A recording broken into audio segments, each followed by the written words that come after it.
We are live in the Age of Tech podcast studio. My name is Graham Brown.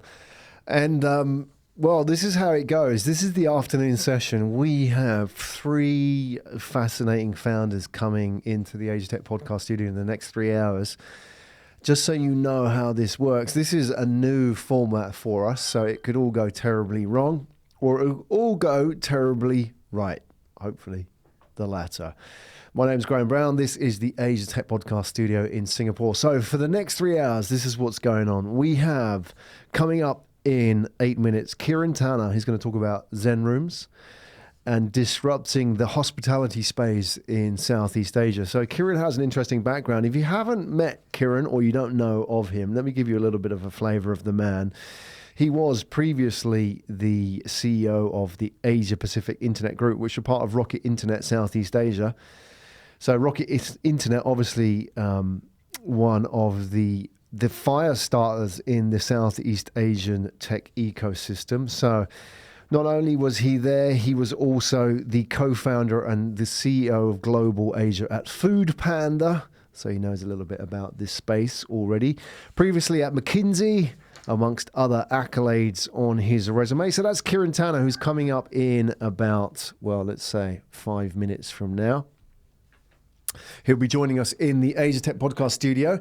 And by the way, so if you have questions, here are a couple of ways that you can ask questions during our live feed. The first and the easiest way is you go onto our YouTube channel, and that is atp.show/live, atp.show/live, and ask us questions during the live feed. And if you're watching this post, if you're watching it in the archive, you can also ask questions and add your comments there. So that is how you can ask comments or ask questions. You can also go to LinkedIn and ask questions there. Not necessarily the best way of catching us live, but if you see any of our content that we post and you want to ask questions about it, just go ahead and do that. Best way, obviously, is in LinkedIn, because we'll monitor that during the live feed. Right, Barrett? Big shout out to my man over there, Barrett, who is sitting in the audio engineer chair. So he'll be making sure that everything runs smoothly today for the next 3 hours. Are you on the mic, Barrett? Yep, I am. He's joining me. You don't have a camera on yourself today, do you? Nope, today, unfortunately. No, we're kind of like, there's many moving parts in doing a live show. So Asia Tech Podcast, we are all about the Asian tech ecosystem. And a big part of what we want to do is give a voice to those fascinating startups who are out there and help them get their stories out there. So we want you to be part of this story as well. So feel free to add your comments and to ask questions as we are going live, or if you're watching it as the archive, feel free to comment along, be part of the journey with us.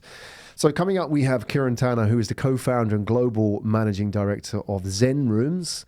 Now, you've probably come across Zen Rooms yourself as a traveler. We're going to dive into that business model. So it's quite interesting because it's focused on the budget end of the market. Budget hospitality brand. Is there such a thing? We're going to find out. Kieran's going to help us unpack that market for us. So Kieran's coming out at 2:00 on the hour in Singapore, followed by Eric Chong. Eric Chong is the co-founder and CEO of Logistics X.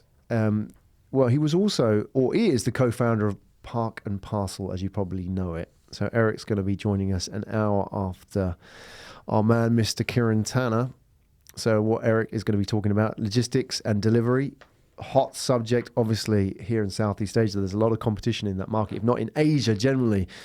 So Eric's going to come along and help us understand that. And apologies if I get your name pronounced wrong, but after Eric, we have Shahzaib Zulfikar, who is the co-founder of Jambro.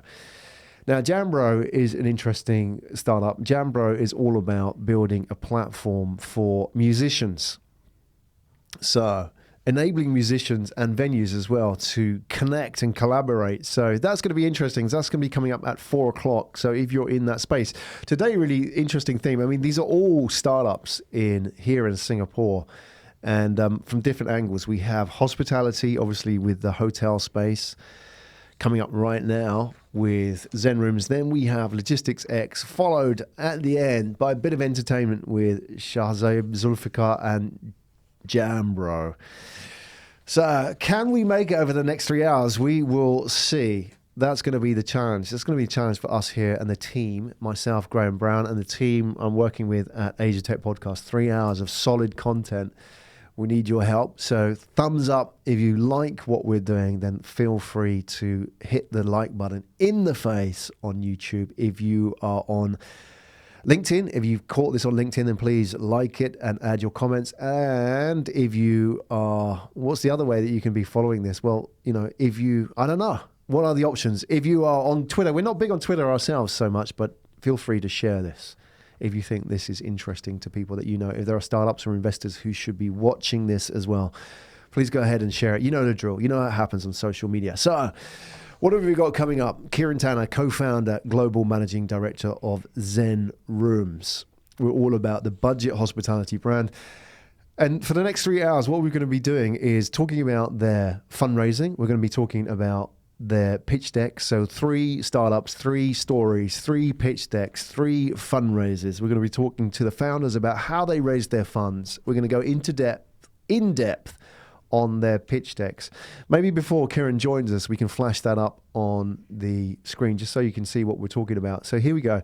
Well, obviously this is the website, but we have their pitch deck as well. We're going to talk a little bit about that in depth on the pitch deck. And if you want to get access to these pitch decks, we put them on the website and we put them on the ATP website. You just add your email address and you get access to it. All the startups that we show on the show, they share their pitch decks with us so we can talk about them. They're not, I know this is pitching, but they're not about straightforward sales pitches. There's a lot of data in there as well, which is really interesting. I mean, for example, if you have a look at slide 9 on this pitch deck, you just scroll right down, you can see quite a lot of thought. I mean, for example, this one, just before we get to slides 8 and 9, that's the one I wanted. Sorry, 6, 7, 8, and 9. Start with this one here. I mean, scroll down, this one here. So a lot of thought has gone into this pitch deck, obviously.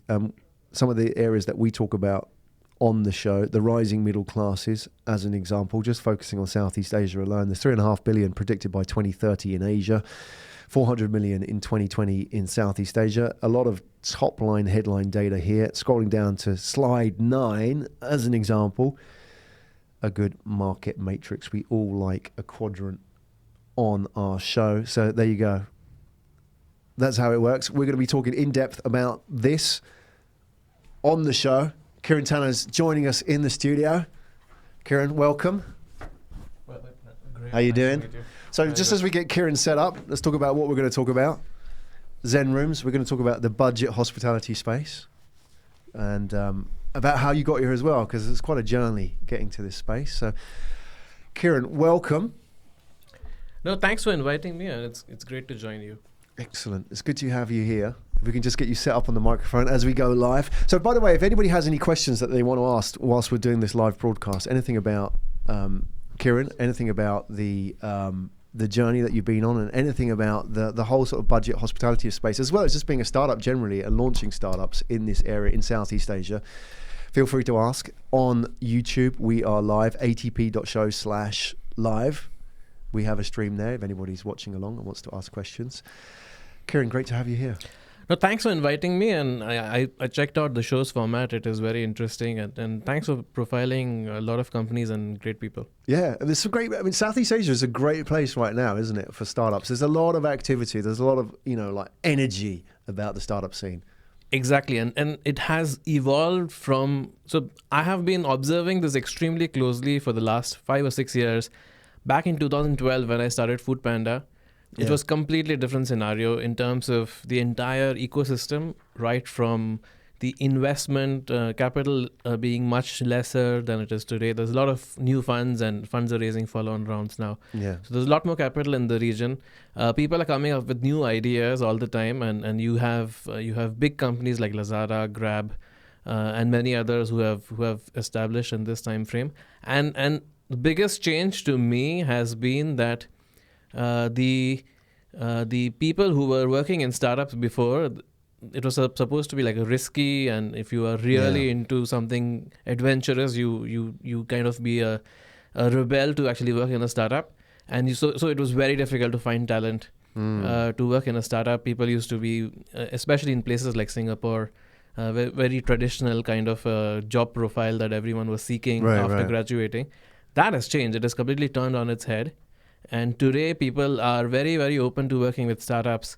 They are trying to, because you've seen so many success stories. The biggest Right. success story back in the day in 2010-11 was Groupon, which was a big story at that point of time. But since then, if you look at the kind of startups which have come up here now, the kind of exits which are coming up, the ecosystem has evolved beyond imagination in these last 6 years. It's good times. And to what extent does Rocket Internet have a legacy that they've sort of offered this ecosystem as well? Because they came in quite early, didn't they? And they were the real fire starter in the Southeast Asian ecosystem. And obviously you were at the helm there here in Southeast Asia. What did they do for this ecosystem?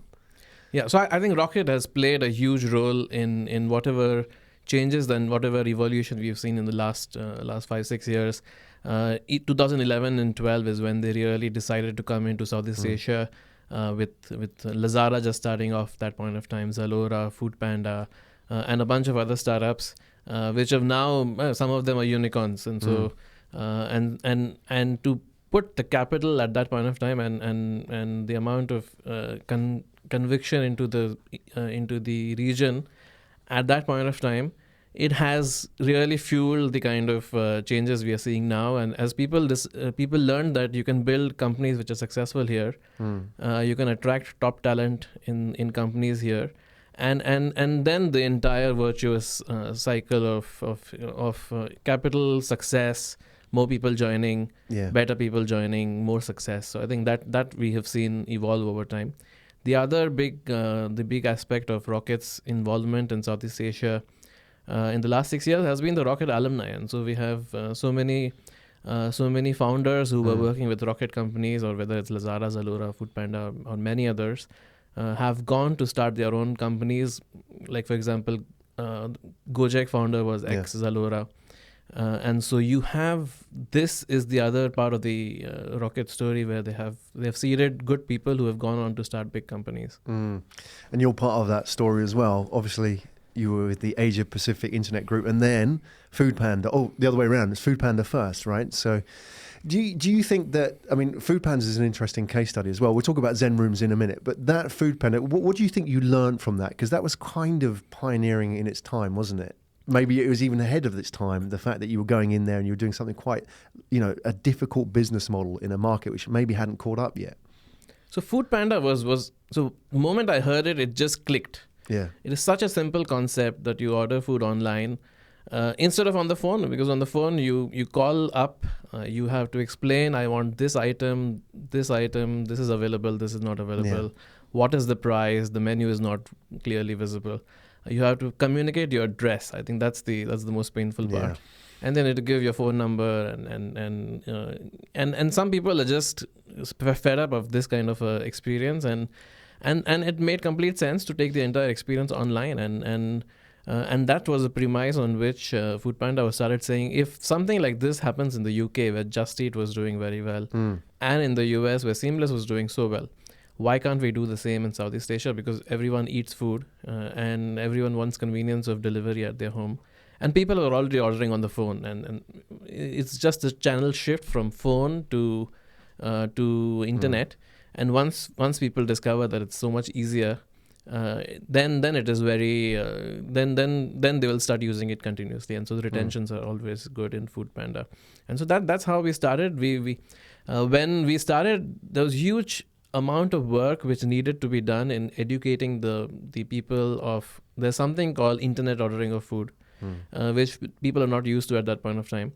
And so we did a lot of efforts in educating the population on online delivery. But if you see where we have come in the last 4 or 5 years, Foodpanda started in 2012. Since then, it has surpassed all my wildest imaginations. I had one point of time said that, hey, if I reach 5,000 orders a day in Singapore, right, that would be like the market limiter. So let's aim for 5,000 orders a day. But it has surpassed all expectations. It's multiple times of that now. As people have adopted it, a lot of new restaurants are joining into the delivery aspect of the business, and so that was, it was starting at a time when there was no competition as well, and so we were doing 30 or 40 orders a day, and still number one in for example, Singapore. And from there, it has come up a long way. So it's an incredible story of a company which started off in four or five countries in Southeast Asia, and then today is in more than 30 countries globally. Yeah, it's a great story. I'm sure there are lessons learned. We'll go back to that, talking about launching startups in Southeast Asia generally. Let's talk about Zen Rooms, the genesis of that. So, I mean, you describe yourself as building Southeast Asia's #1 budget hotel company, right? That's what it says on your pitch deck. So, standing by that, is there a space for budget hospitality, building brands in that case? Because, you know, if you were to look in other sectors where you have budget brands, they tend to be, you know, the brands that are operating on the high volume, low margins. They're not necessarily focused too much on the brand space of things. In the hotel, in hospitality, in travel, maybe there's something there. What have you identified that the others haven't seen with Zen Rooms? That's a very good question. Is why do you need brand if it's going to be budget? Yeah, so I think that, but you have seen budget brands build all the time. Yeah. You have AirAsia, you have McDonald's, and you have all sorts of brands in every single sector, which is budget and a brand. The change here is that it's not a commodity, and so it is very standardized. It is an experience where you can trust the brand and that you will get the right experience. The problem today in Southeast Asia is that actually, if you compare Southeast Asia to either China or the US or even any kind of a more developed market in terms of hospitality, they are 70% of branded in the budget segment, versus Southeast Asia is less than 10%. So as markets are evolving, they're moving more and more to branded, which is what we saw in China. China was around 10-15% around 15 years back. And then a few companies together adding 1 million rooms into the market in branded segment, shifted the entire market to 70% branded. The reason for this is consumers are looking for trust and reliability of experience, and they don't want to spend hours reading reviews of different hotels which are in this segment but not branded, and it is very difficult to rely on reviews. And so what we do is we take that entire consideration part out, provide a very standardized experience at a price which is unbeatable, and then that resonates with the consumer base, and they want to spend more also on activities versus accommodation. Right. So the misconception being that because they want budget means they don't care about experience. They don't care about how they're treated, which is often, I think, an old school attitude, isn't it? But you're saying that people want budget, but at the same time they want trusted brands, and they're willing to spend money, but not necessarily on certain things. They want peace of mind. Yeah. I think that's the thing we offer is when you make a booking with us, you are at ease. You don't have to think of what will happen when I show up at the hotel. Like, for example, the reason you mentioned earlier on why I started Zen Rooms, I saw a cockroach in a hotel which otherwise had very good reviews. And that kind of gave me an idea of why we should. Right. I had the experience myself, having traveled across Southeast Asia and Foodpanda, and staying in this kind of 2 or 3 star accommodation. And that's the thing we take away from the customer is you don't need to think what will happen when I show up at the hotel. You will be taken care of. Yeah. Interesting. The cockroach in the hotel room. Was that in a hotel that had high ratings on a rating website or on a trip type website? Yeah. So it's an interesting story. So maybe I'll kind of elaborate a little bit on Please.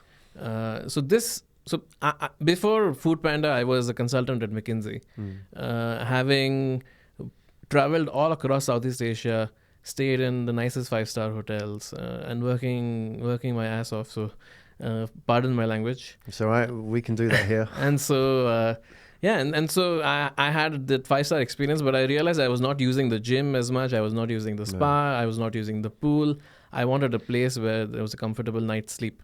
And so when I moved to Foodpanda, we didn't have the same budgets, of course, for accommodation. And so I used to travel across Southeast Asia, working closely with our countries and country managers in each of the countries. And I used to stay a lot in 2 or 3 star accommodation in Indonesia or Philippines or Thailand, Malaysia. And the way in which I used to book was through Agoda or Booking.com, Expedia, this kind of websites, OTAs. and relying a lot on customer reviews on TripAdvisor or these kind of websites. And so that's when I picked one of the hotels in Indonesia when I was traveling, and the reviews were all good. But when I was staying over there, the place was good, but then it had a bit of a hygiene issue, and so I was like, I didn't see enough of this in the reviews. It's not so trustworthy. And so that gave me an idea saying, hey, we have brands being built on an asset-light fashion. Why is there no franchise in this budget segment? In Southeast Asia, if I challenge you to name one franchise on the budget segment, which is present across the region in a decent quantity, you will struggle because there's no one who has done this across the region. And so that gave me an idea why I should start Zen Rooms. Yeah. Would you say that what we have already as an industry, for example, with the ratings, and we have Agoda and we have all these other sort of aggregation websites, is that, when the response would be from, for example, a hotel chain would be, look, it's impossible to be perfect all the time. You just kind of caught us on a bad day when you found the cockroach. Maybe the maid didn't clean at the right time, or she was sick, or whatever. Do you think it's more of a systemic thing where these hotels are just not geared right, and they're just kind of gaming the reviews a little bit? No, I don't think it is systemic. I think it is a question of there are thousands of hotels in this segment. Some are very good. And they have a very good experience. Some are a bit up and down. Sometimes it's good, sometimes it's not good. The reviews sometimes reflect that, and sometimes don't. The difference here is processes and standardization. Right. And that is very clear when we evaluate hotels that we work with. We do a very thorough audit of every aspect of their processes and operations, and we will not work with hotels which don't have the processes in place. Right. And don't have the infrastructure in place.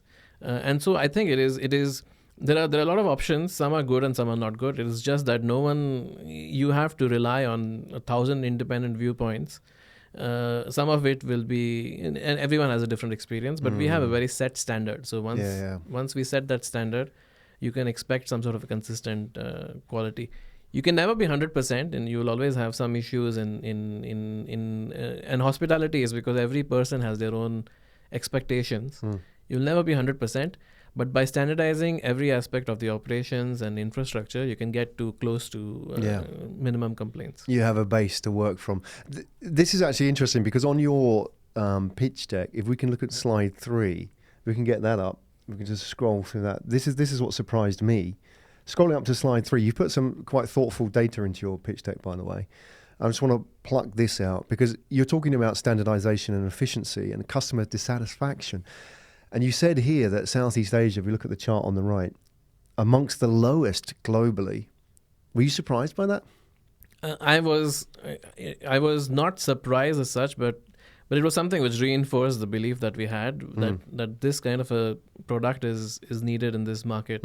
If you take Southeast Asia versus any other developed or even emerging market outside of you, but if you take most of them, people are not satisfied by their stays, and that reflects in the reviews. Despite Southeast Asians being normally very generous in their reviews, in accommodation you see actually only 17% of the budget travelers are satisfied by their accommodation, which is their rating more than 8. Right.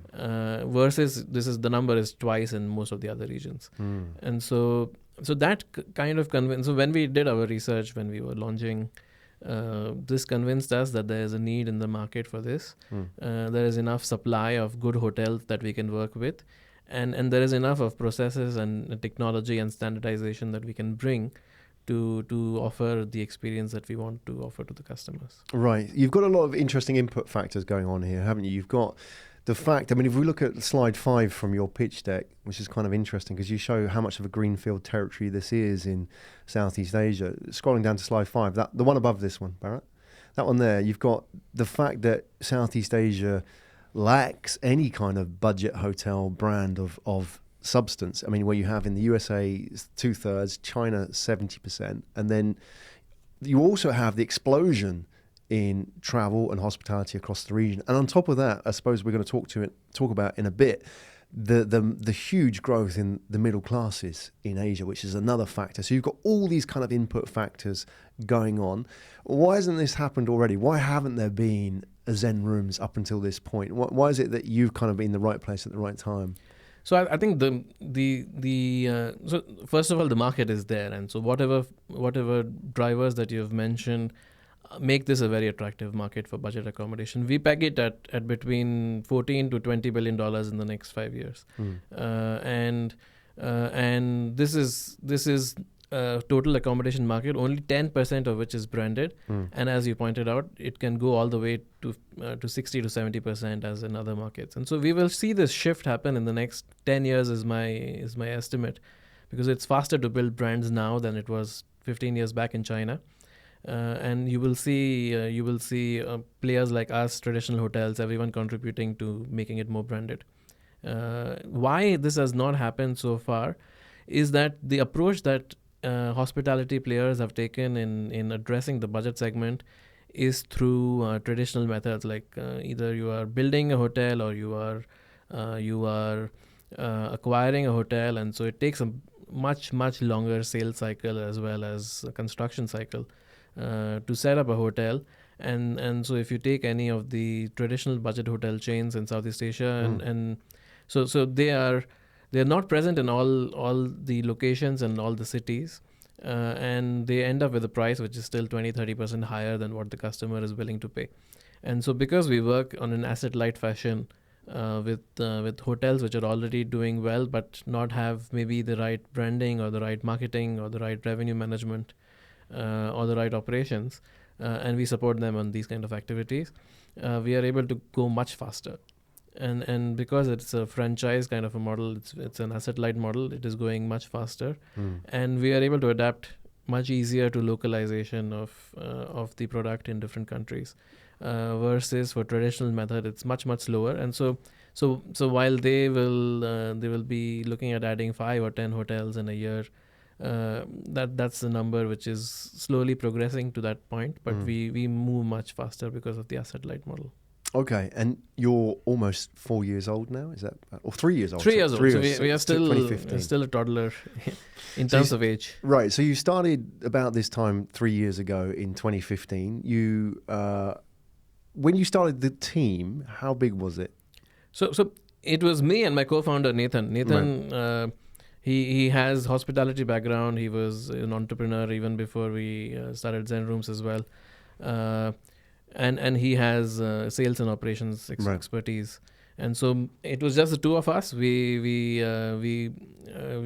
decided to launch this business together. We went down to Indonesia.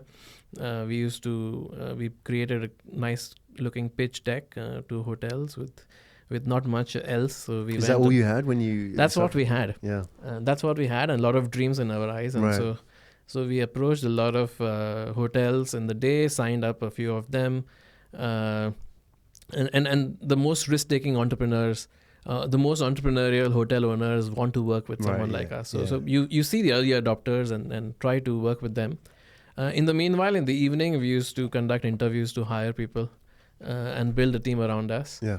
And we had backers. Again, I think APEC IG was backing because I had a good relationship with them. So we had them as backers of the business. And so we set out to build a team, signed the first 50 hotels in Indonesia, launched the business, and saw good traction. We also work very closely with the distribution channels. So we set that up. And that's how we started, with 2 people on the ground for more than a month and a half. It was just Nathan, me, and whoever was able to join quickly. Right. Don't have a notice period, then can join quickly. Otherwise, it takes a month to join. Exactly. So back then, did you have an office, or were you just working out of a suitcase in a mobile office in people's hotels? Oh no. So first we were working out of our hotel. So the way in which we used to stay in a hotel for 2 or 3 days, and then move to another hotel. Right. Move to another hotel. That would be the hotel you were selling. And we were pitching to them. Right. So it was a good way. We used to get free breakfast. And pitch to the owner over breakfast. And most of them were, because they saw that you were committed to their business. They also were very open to signing. So we worked out of hotels for many many days. And we worked we have good relationships with Zalora and Foodpanda and the other Rocket Ventures. So we used to work out of their offices for some time Right. till yeah. we then found a co-working space. How were those early days when it was just the two of you? I mean, compared to working for a large team like at Food Panda or, in McKinsey where, huge teams and everything was done for you. I mean, if something broke, the IT guy would run off and replace your laptop or something. How was it sort of being back at two of you and working So out? that's what I miss the most about McKinsey is the kind of support system it has. Right. You as long as you just focus on the one work you're supposed to do, which is solve the problem for the client, and then everything around it is taken care of. Whether it's you don't even need to build slides. People have this misconception that McKinsey is always building slides, but you have a dedicated team in India, which is churning slides out overnight for you. And so the support system in McKinsey is awesome, which is something that immediately I saw it go off in Food Panda. And we started off Food Panda. We were a very small team then as well, and so then it's a question of the attitude that you have in terms of it is fun actually to do everything yourself. And so that's the fun part of starting a venture which is young and new. You are the product manager, you are the IT guy, you are the admin who's booking travel, you are the office manager, and you are the sales guy, and you are the operations guy, and you are doing everything. And so exactly. You are the brand as well, right? That's what I love, and you are the brand, and you are embodying the brand.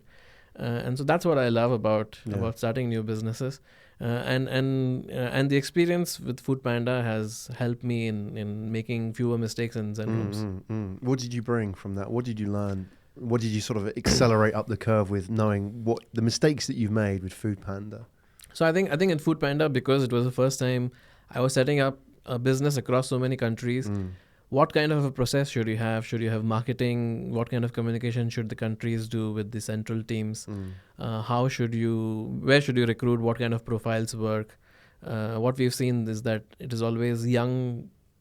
Sometimes you've seen young graduates which are just out of college or 1 or 2 years experience outperforming experienced salespeople with hospitality background or with restaurant background. And so it's the hunger and drive and the personality of the team which is more important than the experience. And so that's where we have made less mistakes in hiring.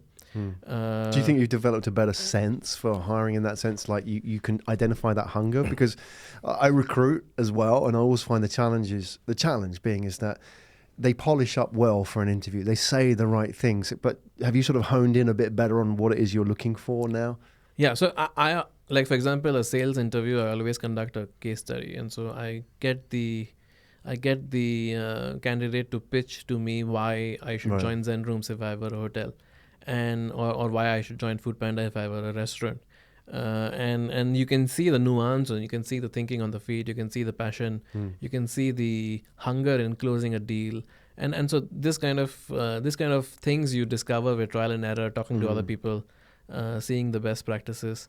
And so that helped me a lot. And in Food Panda, it took a bit of time also understanding what is marketing, what is a cohort, what is CAC. And so all of these things was a good training ground in Food Panda. And then it means that much less learning curve in Zen Rooms. Yeah, fascinating. Are you recruiting at the moment? Are you still looking for those hungry, even they could even be early graduates, as you say, people who might not have 20 years of sales experience? No, and we love young graduates because they are always open to new ideas and don't have set ways. In some of the extremely experienced people, if they work in a startup, sometimes they find it difficult to leave what they have learned or unlearn what they have learned. Yeah. Which is much less of a problem with the young graduates. You mean the old guys have it difficulty because they're victims of their own success in a way, isn't it? This is how it's all worked out for me. And so you have good candidates in all kinds of backgrounds, but we have generally seen that younger graduates and with 2 or 3 or 4 years experience,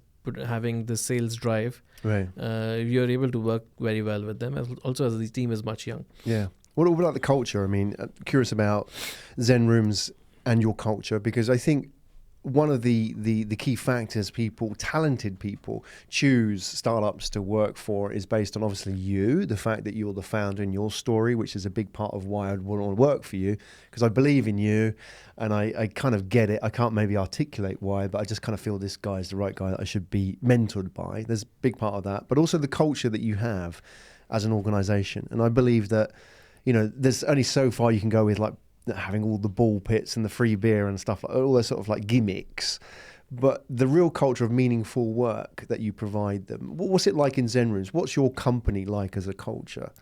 I think the culture that we have, and that's why we have so many people who have worked with us for so long, is that we are giving extreme responsibility and full support with the right mentoring and depending on how much you are able to take the responsibility. So, for example, we have had even interns, very young interns who have come in, 22, 23-year-olds, who have come in, set up a full supply chain system for us, and they as an intern. As an intern, because we let people, we bring in people, we give them a lot of responsibility, and then help them as needed, but then give them a lot of independence, and sometimes they struggle a little bit. They will take a bit of time to pick up. You mentor them and help them to get through those days. But sometimes they're able to pick up things very quickly. Then we add more responsibility. Then they're able to deliver on that. We add more responsibility. And so that's the thing which people have told me, the feedback that I've gotten from anyone who has worked with us or someone who's, say, leaving us, is what did you enjoy the most in working with us? I think this is the number one thing that I hear all the time. Yeah, is the kind of responsibility I was given. It was initially a bit scary, but I had enough people supporting me, and then I was shocked at what I was able to deliver. And I have done 2 other jobs before, and this is completely different level. Or I've done another internship before, and it was so boring compared to this. So I think that's one. And this is also percolating in the way in which we manage budgets and KPIs. For example, we have country managers who are leading each of our countries, and we are present in 5 countries in Southeast Asia. And the country managers have very clear set KPIs, and they have a budget. They take decisions independently. We have guidance in terms of policies and supporting documents and central functions. But they're doing their own decision making at the country level, and that's how we see very good responsibility. With responsibility, then you get the chance to deliver and take full ownership as well as responsibility for it. Yeah, I think that's what they want at the end of the day, isn't it? If you were to put your finger on what is the one thing that people want and why they work for a startup, it's that. Everything else is really a bonus. At the end of the day, it all kind of helps. There's certain hygiene factors, isn't there, in having a job, like the salary and so on, but at the end of the day, that responsibility that you give them and the ability to put a dent in the universe is what they look for. And all the other stuff, like having a great office, is just a bonus. No, exactly. And so you have some of your audience is people who are thinking, should I join a startup? Should I not? I think there's a very different personality to someone who is a bit of a rebel, adventurous, wants to try something new, and is willing to take a bit of a risk. But then that's the kind of profile, and some people are more comfortable working not in a startup but in like a larger corporation, which is fine. But there's a very specific personality which is always doing well and hustling in a startup. That's the one where you will know internally that this is what I want to do, and it gives you the right platform to build your skills, showcase your ability at a very young age, and it can be like it may look like a career is a bit risky and maybe the pay is not as good. Startups cannot afford huge salaries that, say, a bank can. But if you look at the trajectory of some of the people that I have worked with, starting off with a call center, ending up as a country manager, now being head of strategy for a large unicorn, within 4 or 5 years from Foodpanda days to today. And that's the kind of career trajectory you can have for someone who's like 27, 28-year-old to be head of strategy of a unicorn. Yeah. That's what you can achieve. But then that's a personality which is very hungry and wants to get it. Right. And they probably don't consider it themselves, but they are investing in themselves, aren't they, by going into a startup? Ultimately, this is the ultimate education. They're forfeiting a little bit now the comfort of working for a big consultancy or in a bank, like you mentioned, and having everything done for them or having the benefits package, and then investing in the experience that they're going to get. And as you say, they might end up becoming a country manager in maybe half, a quarter, or, and they may even do it in the kind of timelines you'd never get in a whole career if you went and worked for the large corporation. So I think ultimately, to the point about those people watching and think, should I join a startup or should I reach out to Kieran, for example, is that you know that these are the people who are investing in themselves, and they understand about learning doesn't stop when you finish college, right? No, so I think you've summarized it perfectly. It is investing in yourself. It is believing in yourself and positioning yourself, learning the right skill sets, and doing different things, discovering what you like. I think startup gives you the opportunity to do that. You can be siloed in a very narrow role in a larger corporation. Here you get to work on operations, then you get to work on analytics, then you get to work on sales. You can try out different things. Excellent. You're raising at the moment? Are you going through a round? What's the situation? So we just finished a funding round. About a month back, we announced Right. a $15 million raise for Zen Rooms to expand beyond where we are in Southeast Asia. And so immediately we are not looking for additional funding, but in a year's time, we plan to raise even more capital as we offer more and more services. We are doing much more deeper integration with our hotel partners. In some cases now, we have even our own staff operating the hotel. And so you have front desk, housekeeping, check-in, check-out, is Zen Room staff at hotels. And so we start off with asset light, and now we get into a bit more operations. And so we're coming the other way. We build a brand, and then we start to operate the hotels as well. So you're actually parachuting in your experience into these organizations as well, so that they can sort of, you've got your guys in there running the place effectively from the bottom up. Yeah, and so we have so many different models where it depends a lot on what the hotel owner is looking at. Sometimes the hotel owner wants to run their own hotel, and they have been working at the hotel for all their life. They're very close to many of the customers, and they're only looking at expertise in branding and marketing, technology, and revenue management. So we offer that. In some cases, the hotels are not looking. The owners are looking for not running the business anymore. They want a professional company to come and help them, and they are looking more as a financial yield kind of an investment. And that's where we come and operate the hotel as well. In Philippines, for example, and now in Malaysia and Thailand, we run what we call Zen Homes, where we are working with like a service apartment, so professional service apartment on the best condominiums in these cities. We are doing housekeeping, check-in, check-out, and the experience is at a price which is unbeatable. So it's like a professional Airbnb. Interesting. So that's a growing market as well, isn't it? There's a lot of Airbnb people who now, it started as a cottage industry, didn't it? And now those people at the top who are making money realize, I need to understand process and standardization and operations. And maybe they're running more than one Airbnb, and they take over another Airbnb. And even people are running Airbnbs for other people, so they're taking on their properties, aren't they? Because they can do a better job. And now you come along and you can professionalize this for everybody. It sounds a lot like, I've never worked for McKinsey, but I've had a lot of contacts and friends who have worked there. It sounds like you're bringing in a lot of what you've learned there here, where they can go into an organization and just help them just get everything in order, processes, operations, understand the strategy and so on. Do you see a lot of parallels with your background there?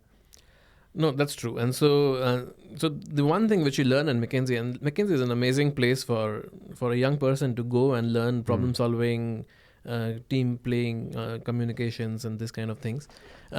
This is what and so for me, when I transitioned from McKinsey to Foodpanda and then Zen Rooms, I can see those skill sets playing out every day, whether it is finding the right schedule for a delivery rider to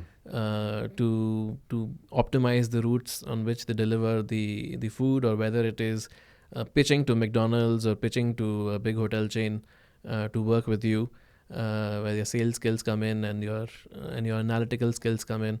or whether it is hiring a team and working closely with them. I think the skill sets that you learn in McKinsey have made the transition for me to startups very smooth, and I can see those skills being played out every day. I have to do my slides once in a while when I'm doing the pitch deck. It's not a bad thing. But yeah, so it is enjoyable to see slides now once in a while. Most of the communication happens on email, and so right. and so but a lot of the learnings and from my old days at McKinsey, where I was for 5 years, play out even today. Yeah. It's one of those things, isn't it, that people often ask, like, should I, get a job after university, or should I go straight into a startup? And I think that there's a group of people who have demonstrated that you don't have to, it's not either. It's not a one or the other. You can actually go and learn your trade and get trained up and skilled up by a McKinsey, a consultancy, or even go and work in the financial sector and work out what's broken, then become a fintech startup. With the idea of leaving university and going straight into the working world, often you don't understand. Firstly, you haven't been bankrolled in your education in a place like McKinsey, for example. And secondly, you don't understand what's broken. You haven't spent a number of years out there sort of exploring these different industries and working out, these different patterns and things that don't work, and then taking that to a startup and making it better. So I think, the people that are watching and thinking, should I go and start in a startup? One of the options is either, go and work for a place like a consultancy which will train you, or go and work in a sector, or go and work for a large growing startup where you can learn, from somebody else like yourself. You don't have to go and start your own business. You can go and work for that sort of nice, happy halfway house where you can have the startup environment and that sort of mentoring, and you can have all the sort of, the safety in being in a startup that's actually proven itself as a business model. No, and so you're extremely right. 6 years back, it was your parents would shout at you saying, "Why are you? There's a nice job from TBS. Why do you want to join Foodpanda?" Right, for example. Why risk it all? We had one person who was joining us instead of a Goldman Sachs offer, and his parents were thinking he's gone crazy. And so this kind of things have happened in the past. But now, for example, if you join a company like Zen Rooms, or if you join a company like Grab, or you join a company like Lazada, it is in terms of if you look at the risk level, it is almost zero risk. You get to learn so much more. You build skills in many diverse places, and you don't get siloed. I've seen so many people who go into a bank, they are not meant, or they don't have an aptitude, or they don't really enjoy banking, but because they went into banking, they stay there for decades, and so and you never get to explore different things. The good part about startup is you join, say, in operations, you can always go into business intelligence, you can go into marketing, and so you can discover what your passion is and where your strengths lie. Absolutely. Very much more than you can do in a corporate. They are, like, if you're also thinking of McKinsey, for example, a consultancy, or say even investment banking, if you are really passionate about investment banking, I think that's again, I've seen young people in McKinsey learn so much in the first 3 years. You have the founder of Grab and the founder of Gojek are both ex-McKinsey consultants, work very closely with them. But you're generalists, aren't you? They train you as a generalist in McKinsey, even though you might have a vertical speciality. You understand patterns across different industries and different types of companies. Exactly. And so for me, I have worked in every single imaginable industry. In 5 years at McKinsey, I was never specializing. They were always coaxing me to specialize after 3 or 4 years, saying, "Hey, you stick to one sector." But for me, the enjoyable part of McKinsey was to go into a new problem, understand the industry, understand the specifics of that problem, and then work with a team of people with so many specialities, call on experts whenever needed across the globe, and then solve the problem with your team. And so that part of the problem solving and teamwork and communications of McKinsey is a skill that will stand anyone very, very good in whatever they do later. Yeah, no, it's great training.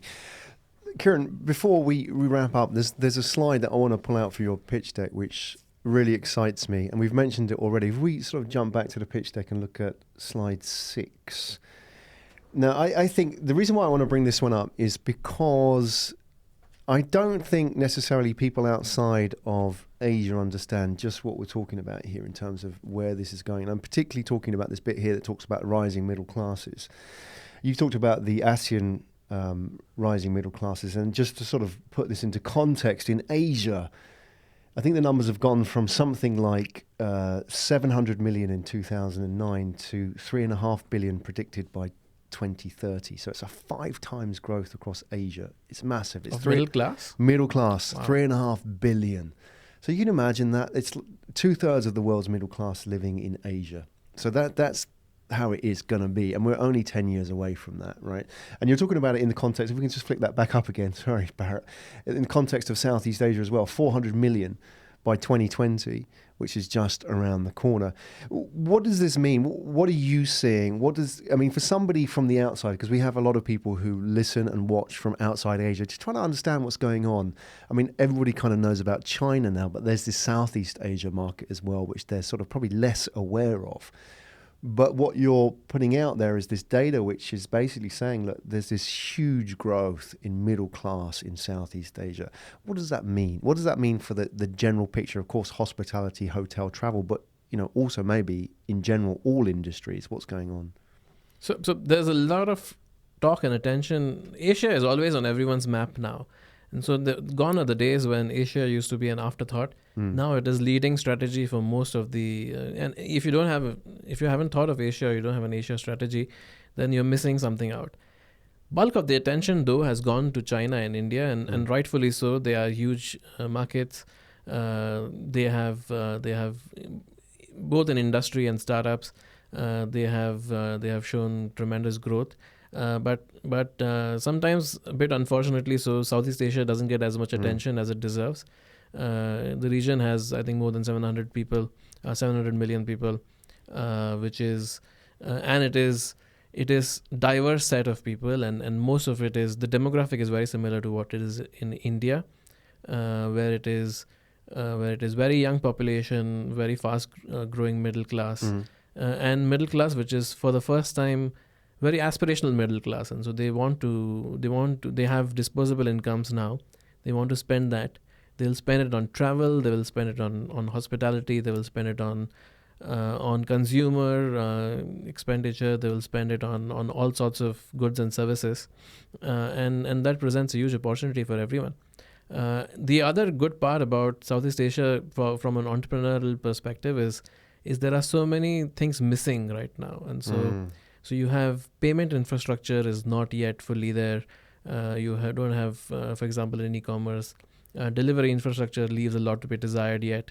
And so this can be big challenges in building your business, but at the same time are huge opportunities if you're able to crack that code. And some companies have shown that there's a lot of attention now in payments.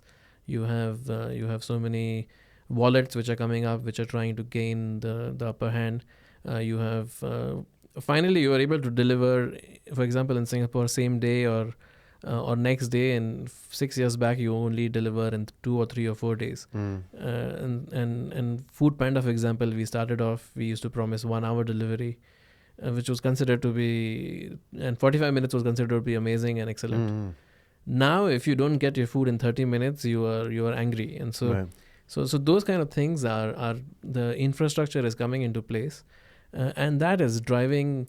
My view is Southeast Asia is 2 or 3 years behind India, and India saw a big jump in all sorts of metrics 3 years back, especially related to startups, and same is happening in Southeast Asia now.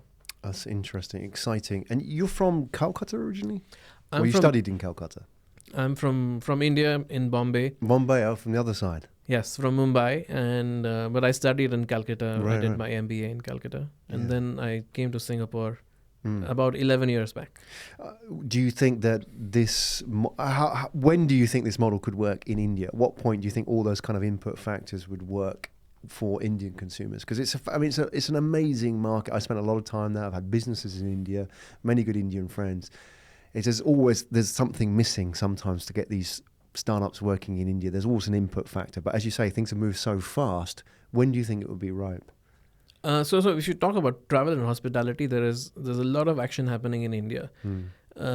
India so far I think more than 90% of the bookings, even today, when you have companies like Make My Trip, which is Right. more than $1 billion in listed company with more than 2 billion market cap, and you have Oyo Rooms, which is very similar model to us, very successful in India, and so they are changing the landscape in terms of getting people online, but it has not happened to the extent it's only still below 10%, and so I think that is changing now.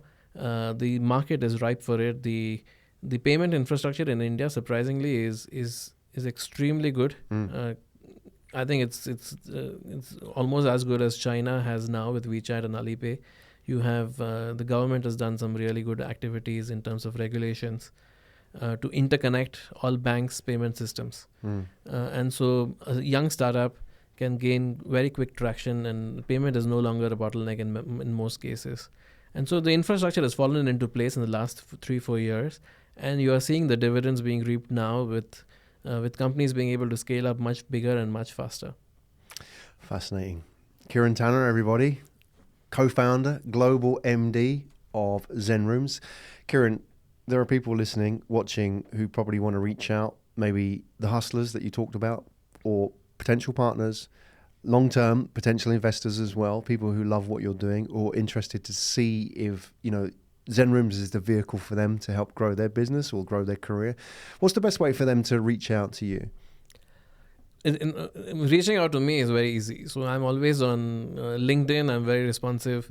I find it a great tool to connect to new people. I have saved thousands of dollars of recruitment fees by hiring on LinkedIn.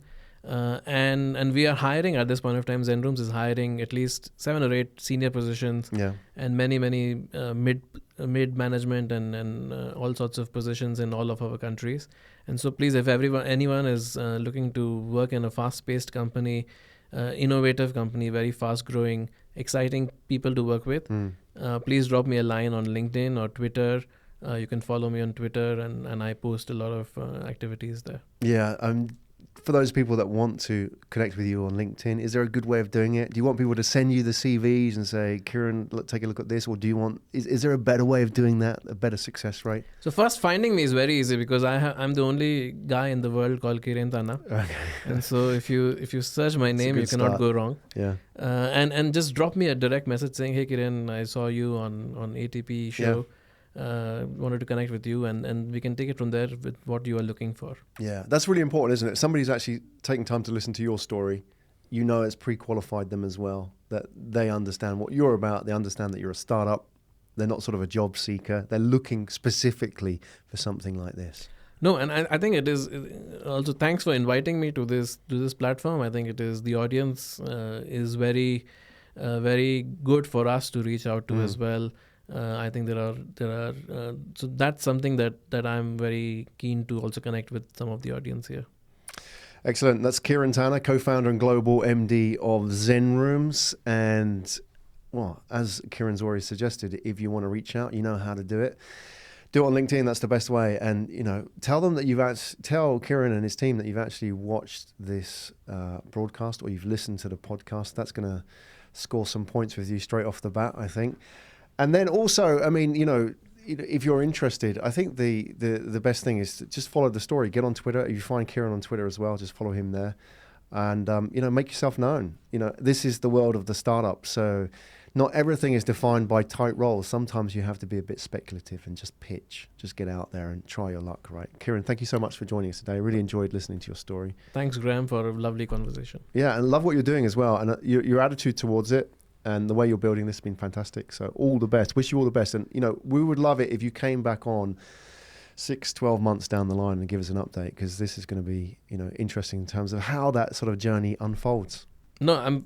Thanks for inviting, and I'm happy to meet up with you again. Excellent.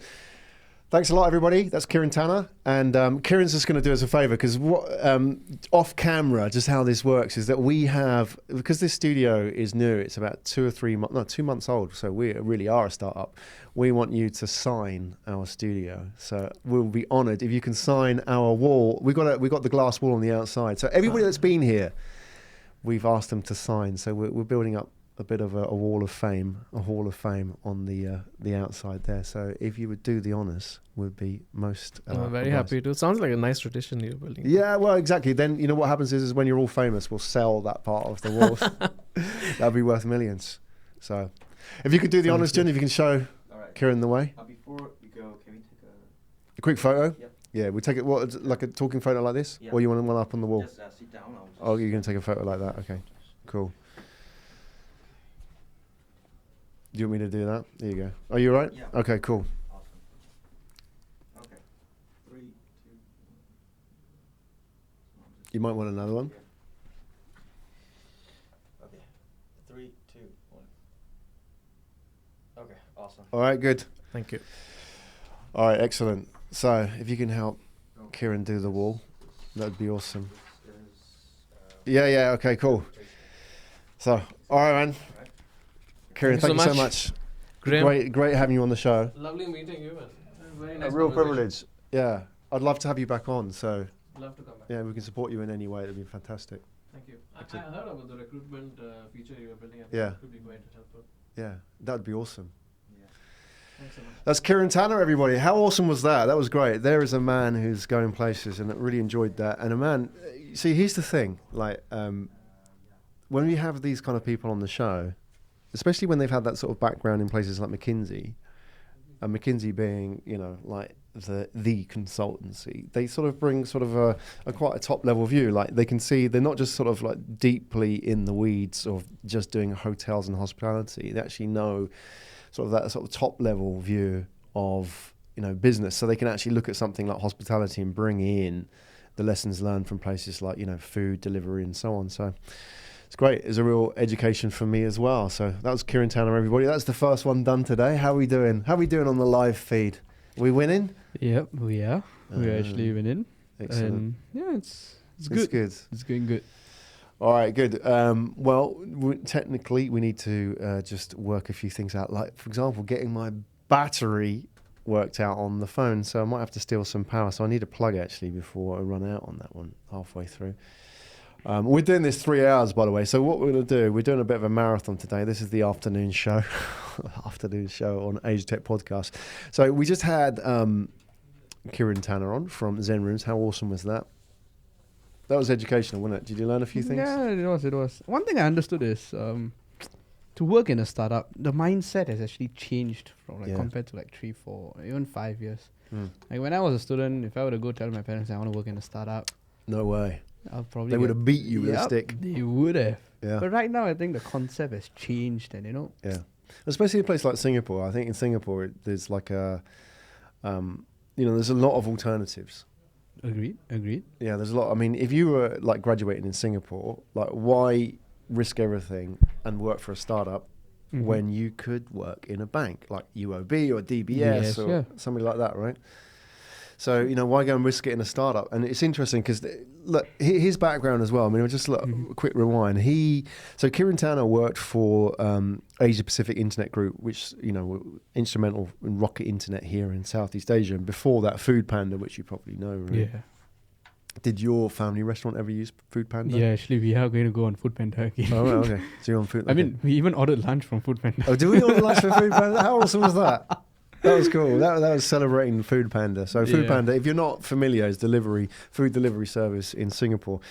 So it took companies like that to go out and pioneer and build it for it to become a lot safer to be involved in a startup, because you know you always need those pioneers, right? And if the pioneers don't blaze a trail for everybody, you have to be the first one out there, and therefore it's a lot harder to get talent. There's always that. You know, it's a chicken and egg situation. Agreed. Is that people won't work for a startup because there aren't examples out there of great startups that are successful, and then great startups that are successful find it a lot more difficult because they can't get the talent to work for the startup. So it's great that you've got those examples out there like Food Pandas and Lazada's another one, and Agoda from Thailand. You know, these, and Grab, obviously, they've done big things. So Yeah. What would be, I mean, from your experience, what would be talent for a startup? What are the Talent. characteristics that you think is needed for a startup? that's an interesting question. Well, I can't speak for Kieran, but for myself as a startup founder, I suppose there's like 3 or 4 characteristics that I look for, and it'd be interesting to hear them. And if you have any thoughts, if you're a startup founder or you are talent yourself looking for a job in a startup, you can add your comments in the comment feed on YouTube, or you can add this on LinkedIn. So those 4 characteristics are this. Firstly, hustlers. People who can hustle, people who are not afraid to get up and hustle. And you don't have to be a salesperson to hustle, but you can just get out there and ask. That's what hustling is. Asking, doing the work and asking people, not being afraid to put yourself out there. That's hustling. Second one is people with hard skills. So, I'm really interested in people who can do something rather than generalists. So, for example, if somebody says to me, they come and said, I can help you with strategy, not interested. At this level of where we are as a startup, not interested in strategy. There is no strategy. The strategy is do and get feedback. That's the strategy. Do it, get feedback. Did it work? Do more of that. Did it not work? Change it. That's the strategy. You don't have to be clever about it. So hustling, strategy. The other things that I look for in a startup, people who are passionate about learning. So they've got to want to learn. They've got to want to see this as an investment in themselves. Like Kieran was talking about just now. Is that they're investing in themselves. You work for a startup, you forfeit, you talked about your parents being pissed off if you worked for a startup 5 or 6 years ago, as was the case across all of Asia. That's because you forfeited that benefits package, that pension, all that stuff, right? Yep. So you have to see it as an investment. Like any investment, if you buy stocks and shares, if you invest in a house, any investment, you first give before you get. And have you seen those... there's that marshmallow test. Have you seen that? It's a psychological study. A marshmallow test. They give kids marshmallows. They put them in a room with plate, and on that is a marshmallow. And they say to the kids, the chocolate or the marshmallow, they say, hey, look, on that plate is 1 marshmallow. You can have it now, or I'll come back in 30 minutes and you can have 2 marshmallows, right? So what happens is like they give it to the kids and they put the camera on, and some of the kids have the marshmallow now, the 1, and some of the kids wait for the 2 marshmallows later on. And they said that one skill is one of the most indicative skills of whether that person will be successful long term. Wow. That ability to say no and forfeit benefit now. To make that sacrifice early in a way. Exactly. You cannot teach that. That comes very early on. So you asked me about talent. Talent are people who get that. I can't teach that. So that reflects a whole bunch of different things like, learning and investment and just hard work. Do you know what I mean? It's like all of that. That's something that comes at an early age. And then, so just as my next guest joins us, we've got Eric Chong coming in the studio. So the 4th part about what talent is, talking about startup talent, the 4th part about what startup talent is the people who want to prove people wrong. That's right. Sometimes it's all right to be motivated by the fact that you want to go and change the world and that. But I think that sometimes having a real hunger, a real energy, sometimes having that sort of anger is great in startups as well. Right, that drive. We've got Eric Chong in the show. Eric, welcome. Yeah. Hi. How you doing? It's a reach across the table. Okay. How you doing, man? You good? I'm good. Yeah. Good to have you here. Parcel, Logistics X. We're going to talk about your journey as a startup founder. Okay. And, so we just had Kieran Tanner on the show. Kieran was is the co-founder of Zen Rooms. Okay, Zen Rooms. Okay. Yeah. So, obviously, this is an area where you need to apply a lot of processes. We've got drilling going on in the background as well. Somebody go out and tell those guys not to drill next to us. This is the part of being in a startup world. Sometimes it's all right. Let's keep it running. I'll talk to Eric there. No, it's all right. If you can go and tell them to keep the noise down next door. Logistics, processes. Probably before I start Parcel, just want to share a bit about Zen Room. Zen Rooms, you know these guys? Yeah, I used to run a hostel. Together with my partners as well. Oh, right, man. Yeah, 3 years ago. Awesome. So, when Zen Room came aboard to the market, I was like, nice, this idea.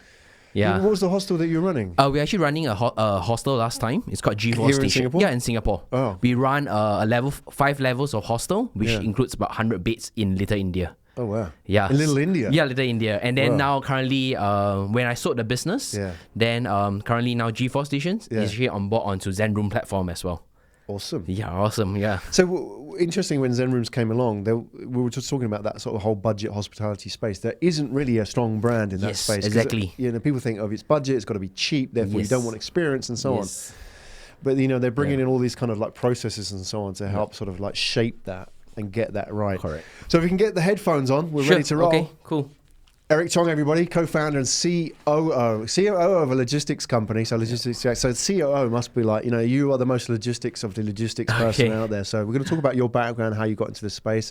Talk about Logistics X, Park and Parcel, which is the consumer brand Yes, or correct. the sort of business-facing brand people are aware of.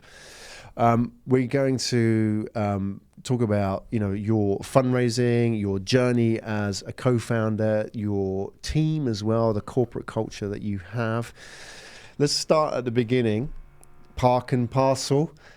As the drilling goes on, Park and Parcel. Let's talk about who they are and what they do. So let's put that on the table. What exactly is Park and Parcel? Sure. So Park and Parcel is actually a last mile logistics startup that leverage on sharing economy to turn residential and commercial space that's unused into a self-collection point. Right. So this is to tackle the problem of missed parcel delivery, reschedule or redelivery for online consumer. It's Right. easy to shop online nowadays, but when it comes to parcel collection, it's always a pain. Right. Yep. So what is that pain point that you're talking Yeah, about? the pain point will be schedule or redelivery. Yeah. Or when the delivery man is at your doorstep, you are not at home. Because it's quite impossible for someone to stay at home or in the office 24 hours just to predict when the delivery man will arrive. So that's the problem. How this idea came about was very simple. It's a personal pain point. I like to shop online myself. Yeah, I shop online Yeah. a lot, so I share that pain point. Correct. with But I always have the missed parcel problem. you. Yeah. But however, my wife, who actually shop more than me, doesn't have this issue. Yeah. So it actually made me realize to ask her what is actually her solution. Her solution is a very simple one. She uses her auntie's address as the delivery address. Right. Yeah, which give me which always she's always a housewife, stay at home, and is just staying 3 blocks away from us. Right. Okay. Yes. So, what is the problem? Why is it a problem? Why is it an issue? Is it a logistics issue? Is it a cult? Let's sort of dig a little bit deeper. Let's go to the bottom of it. Yeah. The problem is actually because we can't capture the exact timing when the logistic company will arrive. And on their hand, they will not actually commit, they will just give you a window, like say 3 to 5, but they will not say exactly 3:30 to arrive. So that's the mismatch between the delivery expectation and consumer expectation as well. Right, and how do you solve that? Yeah, so how we do it is that we are using nearby neighbors or nearby convenience stores to pick up on behalf of consumer who are always at home, or either a consumer or actually a commercial shop, which is already open for the whole day. You can just pick up on behalf of the consumer, and the consumer can do a self-collection instead. 7-Eleven, these. Yeah, we're actually looking at retail shops in shopping mall. There are actually nearby train station as well. So that on the way home, when you're going back, you can actually pick up the parcel. Right. Okay. So we'll dive into the business model in a minute. My background is I lived in Japan for some time, and the logistics and the delivery business there is very well established. I mean, I think that Hakuhodo, that the main company is like 100 years old. Yeah, Takubin. Yes. Yeah. So they have a system where they can actually deliver it to 7-Eleven or any of these like the convenience stores, and it's quite well established. Correct. So they have that infrastructure in place, and they try and establish themselves as little community centres as well. Yep. What was the situation here in Singapore up until Park and Parcel? Yeah, so there's two opportunity right here now. First one, as I mentioned, the bigger boys are actually building their own network, which like using 7-Elevens for self-collection point. But the pain point here is, again, the smaller and the mid-sized logistic player cannot access to this private network. So we are actually focusing on building a public network. Whether you are the big boys, the smaller logistic company, you can tap onto our resources, a sharing economy resources. Yeah, that's one. Secondly, this adoption of self-collection is well developed in Taiwan, in Japan, but not well developed in Singapore. So that's our opportunity where... Why is that? Because for 7-Eleven, mainly they are actually franchise model here. But maybe in overseas, they are all under a corporate. Like for example, in Thailand, is under Central Group, is under CP Group. Yeah. Yeah, so these are all under a company, but in current model in Singapore, it's actually more franchise model, very Right, fragmented. right. Yeah, correct. So you mentioned small logistics players. Who would they be? Okay, We're not aware of. Small to mid size. Yeah. I would say Roadbull, Riverwood, many many more as well. So Right, who are these guys? Explain to me, 'cause I'm not sort of familiar with this scene. so basically they are logistic companies, but they don't have the access to the parcel lockers or the network that you mentioned earlier. Right. So only bigger boys have the resources and have the leverage over these small to mid-sized logistic company. But what you're doing is you're kind of democratizing that a little bit. You're giving them a platform. So how does the sharing economy come into this? Can I be so brave and say it's the Uber of logistics? Does that work? Or would We that, will say the Grab. Sorry, we are Airbnb. the Airbnb. Yeah, Airbnb. So how of does it work? logistics. I'm fascinated by Okay. those sort of platforms. So imagine you're a housewife, a student, or a retiree. You know that you're always at home. You can just sign up as a parker. We call them as a parker. A parker is parcel. what? Part and parcel. So it's parker. And what's a parker part? Yeah. So What do they do? the parker will be staying at home, collecting on behalf of the consumer. Yes. At the same time, they can earn income, $1 per parcel. Got it. So here's the thing. So what effectively Airbnb has done is that it's the marketplace. The brilliance of the marketplace is the realization that in accommodation there's a lot of redundancy, isn't there? Yes. There's a lot of space which is not being used. People have got back bedrooms to like houses to like just a room or whatever it is. So they freed that up because there was no other way Yes. that you could rent that out Yes. because there's legal issues, there's logistical issues. So they freed all that up. And it generated income for people, right? Correct. And in the same way that you're talking about logistics, you're talking about creating, freeing up that redundancy, which is all they need is a place they can drop off the parcel. Correct. A trusted place, Yes. right? And that's all they need. You don't need to be qualified. You just need a door, Yes, right? you're And right. an internet connection, And we actually focus on building a social credit on our platform. right? So every time after a user use, they can actually give comment and feedback about the parker, whether how's the user experience and etc. Right. So this is to build trust. Yeah, I mean, when we first started, we actually have this problem of will my neighbor steal my parcel? Right, that's the Damage? first thing people That's the decide. first thing. Right. Yeah, so we decided to learn from Airbnb as well to have a review system where you can rate your parker, like 4-star, 5-star, and from there, for the next user to use, they can actually monitor their comments and actually their social credits. Right. Yep. Okay. Let's have a look. I mean, can we get the Park and Parcel website up on the screen just so people can see it and what it looks like? Is it parkandparcel.com? .sg, yeah. .com.sg. All right, let's have a look so people can see. This is what. Okay, so we can just flash this up and we can see this is what greets you. So obviously you've got the Parkers. Yep. So Or- you can click on the collection. Yeah. Yeah, just give you a quick showcase. Right. Yep. So these are the available parkers that's island-wide in Singapore. Right. Currently, we have 1,500 parkers around the island. 80% are actually residential, which Yeah. includes your housewives, students, and retiree. Balance 20% are commercial shops, which includes like cafe, retail shops in shopping malls, as well as convenience stores. Yeah. Yep. So if I was to start as I'm looking at this as a consumer, if we can go to the top where you got the search bar. Yep. So show nearby parkers. So let's say 41 Namley Avenue is where we are today, right? Sure. Okay. Let's say I can't get something delivered to the Okay. office. So would I just type in my address and say, okay, like I'm expecting a really important delivery? Yeah, you just enter the postal code because Singapore are using postal code as the unique Alright. address. Yeah. All right, let's do that then. 26716. So whack it in there. Show nearby parkers. Yep. So there's one nearby, which is here. What am I looking for? So the icons have popped up on. Yeah, alright, so basically the red dot shows that where you are, Right, yeah, and then the blue one are actually the one that shows by that they're 6th Avenue Parker. Station. All right, so who do we Correct. have here? So this is a shop, right? Yes, This it's is a a shop shop, down by the correct. station. And what does it give me? It gives me the opening times. Yeah, I give you the opening time and Right. and the days that they are open, the timing they are open, Yeah. and actually a partial address. And a review. Yes, and review. All right, this is interesting. So let's go back to that first one. Pick up time 11 o'clock to 9 p.m. That's reasonable. So if I'm out of office hours, I could still drop in. That's pretty cool. Reef Systems, shout out to them. So what happens there? How do they make money out of it, these guys? Do they make money? I guess the Parkers Yep. make money, right? Yep, So they- how does that work? So for every successful parcel collection they done on behalf of the consumer, Yeah. they earn $1 per parcel. Right, from who?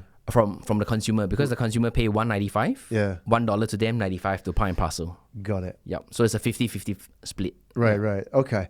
And then, okay, so if we can go back to that, so I want to pick an area where there's a lot of competition just to see so where would that be? If we do something central, like Orchard area. So, Maybe you can choose somewhere in the heartland. Yeah. Yeah. So most of the consumer prefer to choose a heartland mall to pick up, because that's where they can travel back and on the way central. home. Yeah. So we're gonna have to put in the postcode in here. Oh, you're gonna do it? Yeah. Okay. There you go. Okay. So was that Plaza Singapore or was that? Okay. That's so nice, yeah. That's much more. yeah, there's going to be a lot around here. So, I mean, if you just have a flick through some of your parkers here, just to get an idea of who's actually doing this. Okay, so you've got a shop here, which is, I can't work out, was that a fashion shop or something? Doctor, do you have any, these all seem to be stores, which makes sense. Do you have like sort of individuals as well? Yeah, who are sure. acting as parkers? Maybe I can give you a postal code, 530-373. So this is actually the residential areas that's nearby. 530-373. 373. All right. Yep. So these are all residential area. Yeah. Yep. Correct. Okay. Okay. So you got some stores in here as well. Oh, are those actual individuals? Are they? Yeah. So these Okay. are individual. Like for example, like this is actually a housewife. All right. Yeah. Can we actually have a look at her profile just so Yeah, we understand? So Mary Ho, 3 reviews. Yeah. So I'm just curious, what do people actually put as reviews? The experience. Right. Yeah. But what are they expecting in experience above just picking up the parcel? So I think the Being key polite is or- being polite, or not being too in terms of customer service. They are actually quite friendly. In fact, Right. this is actually one of our featured parker. Right. Okay. In fact, he actually give the consumer some drinks and etc. Oh, sometimes.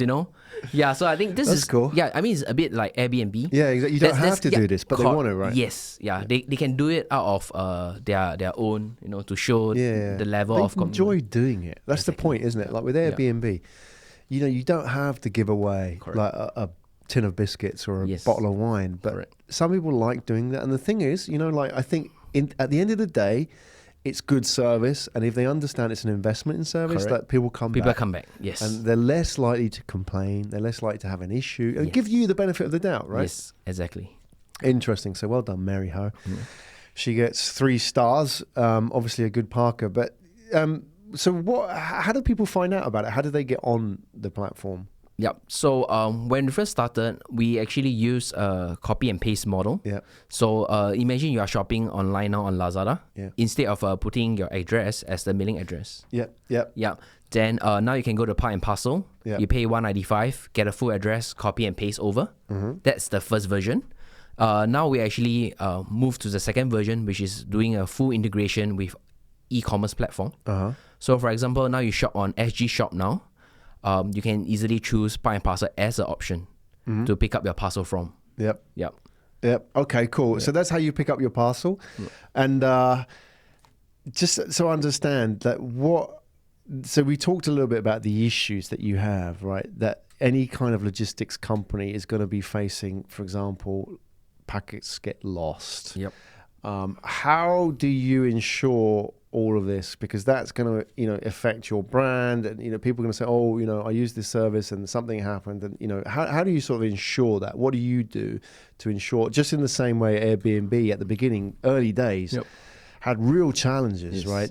But it's kind of worked it out. And it took time, and it took lessons, and it took a lot of money, but it was all actively out there in the public, wasn't it? It was all being played out, their challenges and their issues. What have you done, or what are you doing? I would say investment and training to our parker. Because what we do is that we actually give them constant training. For example, when they receive the parcel, they are required to check the condition of the parcel, the external, before they accept the parcel from the delivery company. Okay. If they notice it's damaged, or the parcel's in like wet condition, or somehow they actually will take a picture on the parcel and reject the goods on the spot. Right. Because it's in their interest to do that. Correct. Right? Because they will know that if they don't do that, the problem will come to them later part when the consumer can't pick up.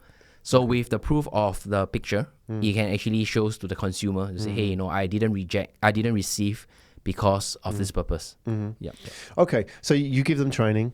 Yep. You give them some sort of basic understanding of the process and so on. Correct. Okay, fine. And so how do you then grow this? How do you, if you've got how many Parkers in 1,005. 1,500? Yeah, so from day one till now, we received 6,000 applicants. Right. Yeah, but we only accept 1,005 because we have a very strict curation process. Beside, just the training that I provide, we actually send out test parcel, mystery parcel to them.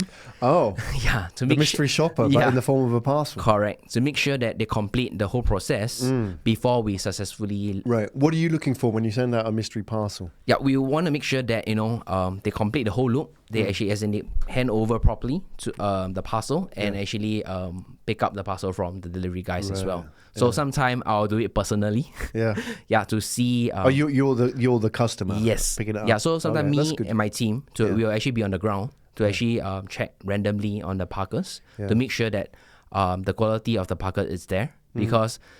It's very frustrating for online consumer, to go there and they realize that their parcel is being damaged or the parcel didn't arrive. It actually causes more problems. Yeah. Yep. That's the And it's also, especially if the parcel itself contains something quite emotional Yes. or meaningful. I mean, Yep. it's fine if it's just something ordered online, but it could be a present. Yep. It could be something valuable. Yes. And then you're dealing with all that kind of emotion that's tied up Correct. with that parcel. Yes. So you want to make sure you've got the right people dealing with it. Exactly. Right. Yep. Yep. And you don't know what's inside there, right? Correct. Yep. Okay, so how is that for you? You are the co-founder. Yes, I'm one of the co-founder. So Right. I have Brian and Gan Hong, Right. which is my partner as well. Okay, so there's three of you. Three of us. And you're the one who goes out and sometimes you test the test flight. We randomly, Oh, three you- of us, you we mix it take up? turn. Yeah. Oh, good. So just to share a bit of how we started. We Yeah. actually started from Punggol and Sengkang area when they are a younger family. We actually do door knocking. Three of us. Right. Yeah, door by door and asking. These are the kind of startups that I like. Yeah. They're the hustlers. Yeah, asking the housewife, asking the retirees to join us. And the frequent asked question that I mentioned earlier, like, what's inside the parcel? Will there be any liabilities and etc.? These questions are all being surfaced. I think these are all the common questions. Right. So as co-founder ourselves, we need to be on the ground to know the FAQ before we can hand over that to our team members as well. Yeah, absolutely. It's quite tempting, isn't it? If you start a business, if you get funding and you're growing, to remove yourself from that, isn't Exactly. it? And one of the people, I don't know if he is somebody that you've followed or he's influenced you, but he's influenced a lot of service-based businesses like Tony Shea from Zappos. Yes. And I think he's really, in many ways, even though he wasn't original, Yep. I think his attitude towards service and the fact that this isn't just about delivering parcels, Exactly. effectively what Zappos was doing, shipping shoes, right? But everything that went in there. And it's all very well to talk about this in the context of strategy, but it's actually what you do. It's the empathy you have and the ability to get out there and knock the doors and talk to the housewives and deliver the parcels.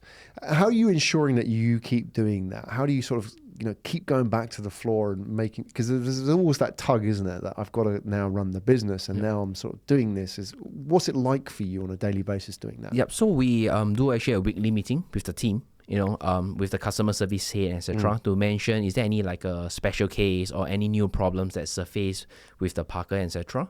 So when we first started, we actually give up to 5 days for consumer to pick up. But as the volume pick up, we actually hear comments and feedback from our Parkers saying that there are more and more parcels stacking up at my place, Right. etc. So we actually improvise. We reduce it to 3 days. Yeah. At the second day, we actually send out reminder to actually the consumer to say that, hey, tomorrow is the last day, please come and pick up. If not, you'll be sent it back to our office and you need to come down and collect.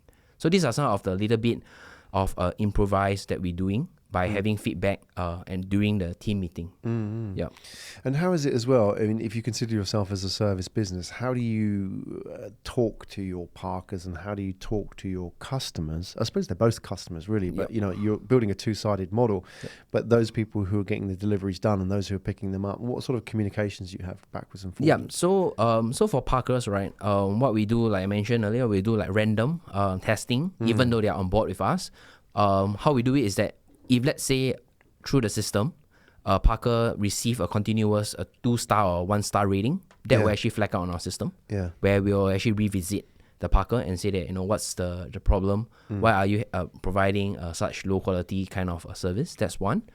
And then for consumer side, we'll actually do some survey as well. Randomly choose the top active users to participate in our survey, and then in return we give them like free services. Yeah, excellent. It's good. Okay, let's talk about your business itself. Sure. So you've talked a little bit about the model. There's $1.95. Yep. $1 goes to the parker, 95 cents to yourself. Do you have sort of any add-on services to that? Are there sort of like any upselling, cross-selling? Yep. So what we are doing now, we actually just roll out this new model. It's called the more-to-more delivery, where we allow transfer from parker to parker. Okay. Yeah. So this actually is to target C2C market, where we target carousel like Shopee for individual seller and buyers. So we realize the pain point for individual seller and buyers is actually meetups. You can arrange meetup, but then the buyer don't turn up or the seller don't turn up. Yeah. So many things could happen. But with this service, now no meetup is required. You just drop it at a nearby collection point near your place, and then we transfer to a nearby collection point where the buyer can pick up. Interesting. Yeah. So for me as well, and I don't know if this is common, but if I'm selling something or I'm buying something from somebody, sometimes I actually don't want to meet them. Exactly. But sometimes it's like trying to pay for something in a taxi. It's like I just want a transaction. Exactly. I don't want to have a conversation. I just want it done. Yes. There's sometimes when you actually want to go and inspect the goods. Yep.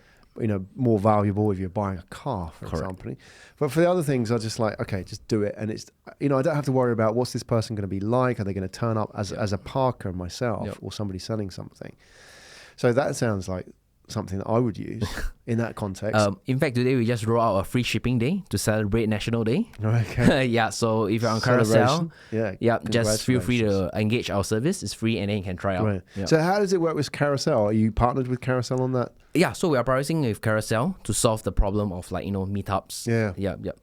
Because if you think about eBay as an example, that problem of payment was a big one back in the day, and obviously PayPal came along, and people were using PayPal with or without eBay's permission or knowledge. Really, in the early days, it was that hardcore group of sellers, wasn't it, that were using it because they had this problem with like checks. Yes, they had the problem with paying, and they had the problem with clearing and all that sort of stuff. As in the US, PayPal came along, solved that problem, and then eBay bought PayPal. Yep. Do we see? Is there any sort of parallels there with like the large guys, the Carousels of this world? Do you think that would sort of be a partnership that maybe sort of go into sort of more strategic, where they bring you on board as a part of the system? Yeah, we hope that will happen, but more like now we want to solve problems of consumer. Yeah, I think that's the belief that the team have. Acquisition or M&A will be good, but we will not just bang on that. Okay. Yeah. Good. Let's talk about the money. So you are 2 years and just over 2 years, 2.5 years old. And how many people in your team at the moment? Currently, we're running a team of 8. 8 people. So you're 3 founders and 5 full-time employees. 5 full-timers. Correct. And you started as 3? Yes, started at 3. You started at 3 people. And how did you fund it how you've been funded for the last 2.5 years? Yep. So 3 co-founders started with 30K each contribution. Right. And we started with the belief of MVP, the Lean Startup Method. Mm-hmm. We actually came up with videos, pasted it on social media, getting feedback, etc. Came out with a simple prototype. And then allow the first adopters to try out, and we launch our parker service at Pacific area, Punggol and Sengkang. From there, actually we scale, and only in 2017, early 2017, we officially launched with 300 parkers on board. Yeah, and then we grew to 1,005 now.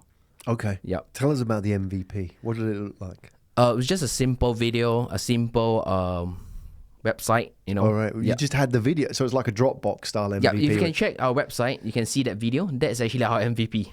Oh, okay. Yeah. Oh, the one. Okay. Yeah, so that was your MVP. You basically said, "Look, this is what we want to do." Yeah. And are you interested? Yeah, we post it on Facebook, and then we actually say, "Will you be using this service?" and etc. Yeah. So this is a very simple web video. Yeah. And then it's very straightforward, so we can just play. Let's have a quick look at this. So this is Sydney. She just missed her parcel. Anyway, all the crew that's involved are all friends. Right. You're not paying for actors. Yeah, right? yes, correct. Yeah. Okay. Some might say that she's an expert in online shopping. Who produced the video? Again? Who produced the video? Our team and some of our friends that help us. Yeah. Right. Yeah, because it looks quite well done for an MVP. Story altogether, with long queues, early closing times, short allocated So these are all the connection real times, problems that's happening every day. Yeah. and long delivery waiting times. Sydney just finds it all.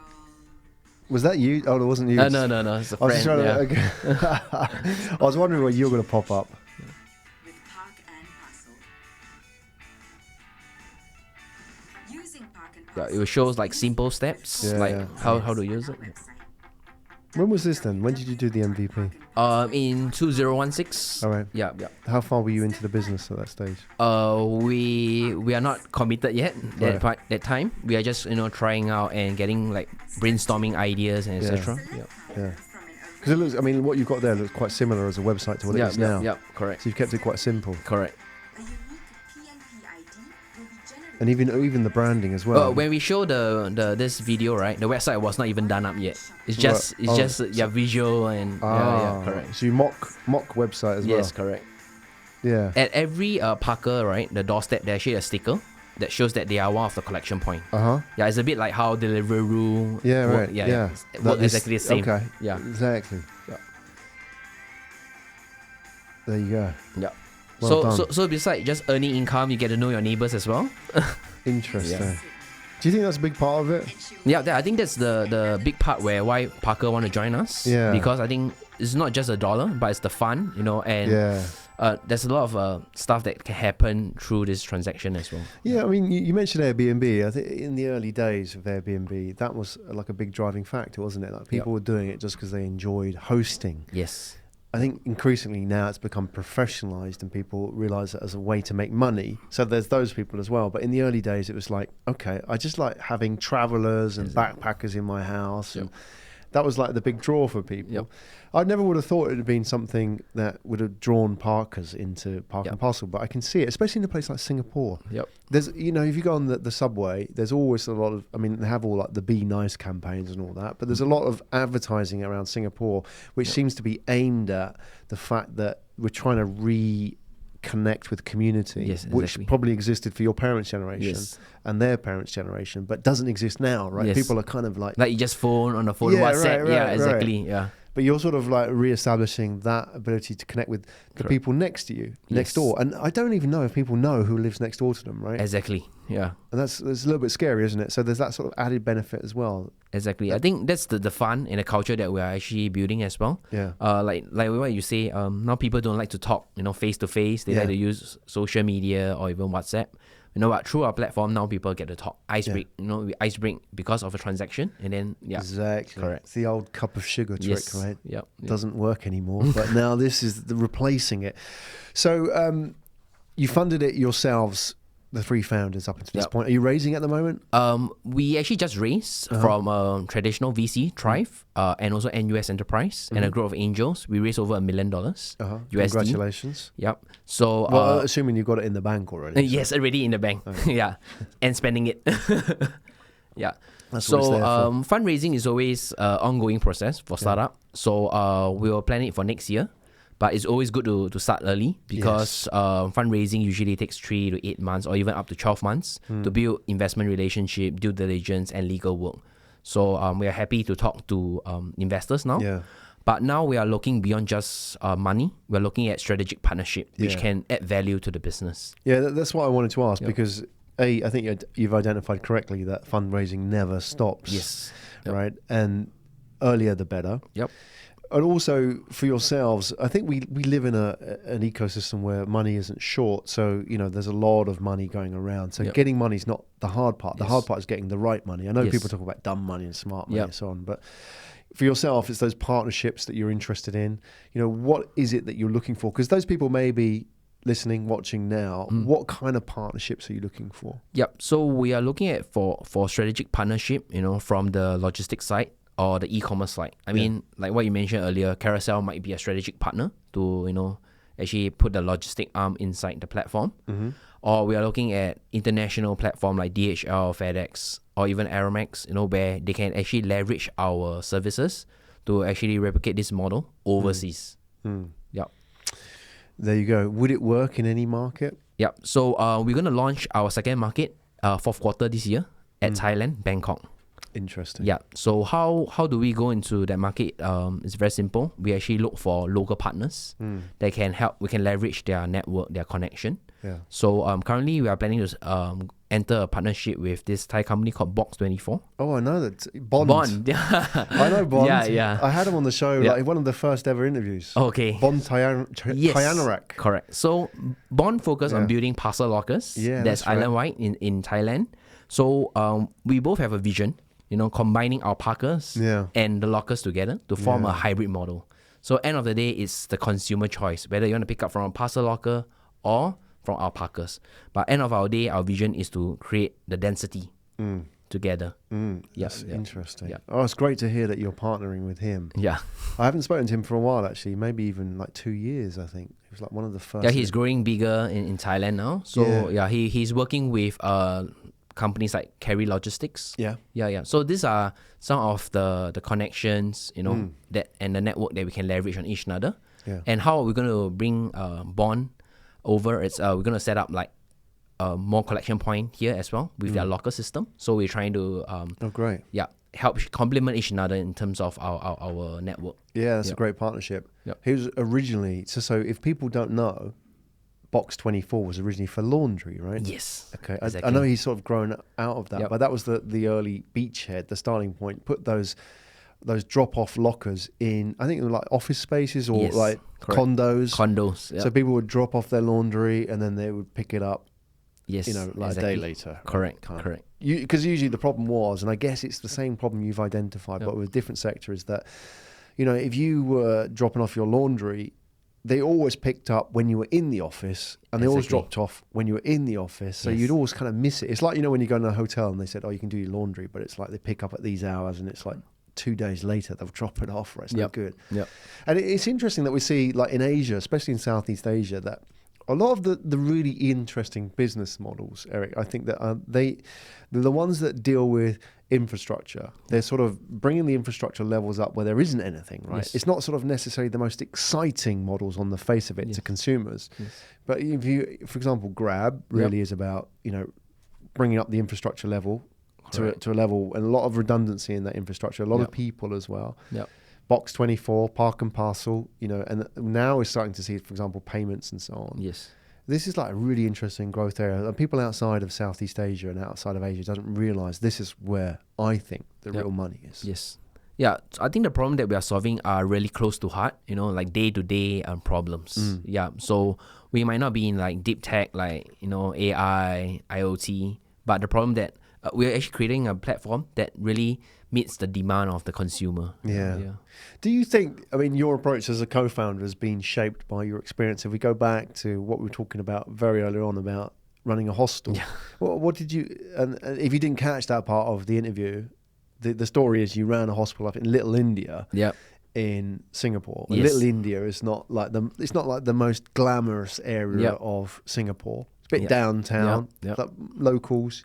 5-bed hostel? Was it a five floor, and we actually host 100 beds. Right, 100 beds. And how did you get into that? Yep. So actually, it was an opportunity. We actually took over a rundown hostel, and then we rebranded it. Did some basic furnishing, etc. Make the space much better, and then we start listing our hostel on Airbnb.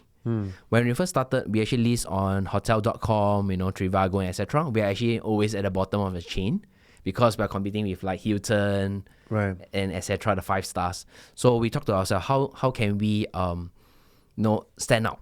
And then that's where Airbnb came into Singapore, and then we realized that actually if we are on Airbnb, we're actually competing with a house owner. So we actually have a cutting edge. That's where we keep getting like top ranking on Airbnb, a featured hostel on Airbnb. That's where we actually increase the occupancy from all the way from 30% all the way to 80%. Wow. Yep. And how did you get into that space in the first place? Opportunity, because the person. opportunity, yeah, how? But yeah. So they. Was it something you were looking for? That's not something we're looking for. Right. But after we left the finance industry, Yeah. we was looking for something to do. Right. And then Well, this. are these the same founders you're with now? Yes, Oh, right. we so- have been together for the past 6 years. Interesting. So the three of you Yeah, in the finance industry for 3 years. Left the industry, started the hostel. started a hostel for a year, and we successfully sold it to a listed company. Yeah. And then we run Part and Parcel. Right. So Yeah. you're quite tight as a team. Yes, you're right. Were they friends before from? We are actually colleagues yeah. in the banking industry, Yeah. but we see the weakness and strength of each other Yeah. that can complement. Yeah. And that's why we stick together. We do fundraising together. We build the business together. For example, like me in the team, I'm more like the fundraising part. For Brian, will be more operation. He is very detailed, and he's the guy that can execute. And then for Gan Hong, he will be more like the marketing guy, in charge of finance, marketing. This is the thing that we actually separate our roles. Yeah. Yeah. Is that sort of worked out like that? Did you know those were going to be your roles when you went in together? 'Cause that sounds like quite a good setup. Yeah. Right. So at the start, there's some friction. Yeah. Yeah. Everyone wants to do different things, etc. But as time go by, the 6 years, it become very natural now. Like we don't have to tell what each other should do. It's just you just Yeah. cover each other. Yeah. Yeah, that's ideal, isn't it? Yeah. So the three of you, Brian, Gan Hong, Gang Hong, and myself. and Yeah. yourself, right? And you've sort of carved out the roles there quite nicely. Yes. Which is great. And it must have been a lot easier for you having exited and sold to a listed company with a hospital than to go and start another business Yep. and get back as earlier on, even though you put your own money in. But Yep. couldn't you have just gone to a VC or an angel at early stage and said, hey, look, we've done this already. Yep. It's the same team. We've got a success track record. We're from finance. We Yep. know how to do this. Yep. Why not? For the start is because I think the key is actually building traction rather than get the funding first. With the traction, the numbers, it's easier to convince investors. With just idea, I think it's a bit tough at current market as now investors get smarter as well. They want to know the numbers, how are you growing, and what's your go-to-market strategy. So we decided to focus more on the business first rather than fundraising. When the model is right, then we can raise money from the VCs to scale. Yeah. Yeah. Was that having some sort of confidence from your previous business that you can make money out of it that allowed you to do that? Because I imagine a lot of startup founders now, especially younger ones when they're starting out, either they bootstrap it because Yep. they have to and Yep. they can't raise money, Yep. or they go out and try and raise funds straight away because that's what they were taught at business school. But you Yep. sort of said, okay, no, actually we're going to focus on the business because Yep. we know we're going to make money. Yeah, I think that theory is more for school. Yeah. There you go. This is the real world. Yeah, the real world is you need to show some numbers, Wow. some execution before you can actually raise money. Yeah. Yeah. Okay. So, Yeah, I mean, interesting part. I mean, you talk about that, what people learn at school. I want to talk a little bit about growing a team as well, and Yes. getting the right people on board. Yep. There's three of you. You've got five more full Yeah, five timers in more, your yep. team, right? I imagine that culture is a big part of what you're about, Yep. right? You've got to have people who love people, Yep. right, rather than people who are just turning up for the paycheck, right? Yep. How have you found your people Yep. up to the stage? So our CTO, Victor, actually it's a referral. I say actually we believe in referral. Friend refer another friend Yeah, over. yeah. That's most important. How we build the team, it's we believe in like cross grow as well. We're not corporate. We're not like you come here for accounting. You just focus on accounting. Yeah. We let our talents to pick up different skill along the way. If let's say you're interested in doing marketing, yes, please go and pick up like marketing skill. Yeah. If you need time to learn, yes, we will give you the time. So I think as a startup, that's we actually have a lot of flexibility, and we don't believe that we hire you just for a specific role. Right. Yeah. So if I came from, let's say, the University of Dublin, Yeah. with a bachelor's in finance, Yeah. like yourself, right? Okay. And I said, hey, look, Eric, I've heard your story, love it. Yeah. I want to be part of this. But I'm a finance major. Yep. Do you have any roles for me, or are you sort of more looking at me as the individual and saying, well, maybe you can hustle, maybe you can get out there and knock doors. Yeah. So I mean, if let's say you are a finance guy, probably can start from a BD role. Get to knock Business doors. development, Yes, business development, get sales, talk to people. Yeah. I think that is the key. Even when we hire interns, we're looking for hustler, like who dares to call customer and say, hey, have you heard about Parcel? This is a new service. Please try it out. And we give them a certain authority by giving like promotions and etc. So when the intern joined us as well, I told them, please dare to speak out, share about our services, treat it as like your business. How do you know they can hustle? Yep. So we need to try out. Well, how do you do that? Yeah. So they join us, and then we actually do like mentorship one-on-one, like either with myself, Brian, or Ganho, so that through this mentorship, we can see whether is he a suitable candidate. Right. Yeah. So one of the reasons why I like you and your story, Eric, is that you are what I believe a true entrepreneur, which is a hustler. Yep. Right. I think that all businesses fail as a result of lack of sales, right? Yep. Either sales was less than the cost, or the costs Yep. are above the sales, Yes. right? That's how it is, Correct. right? Yep.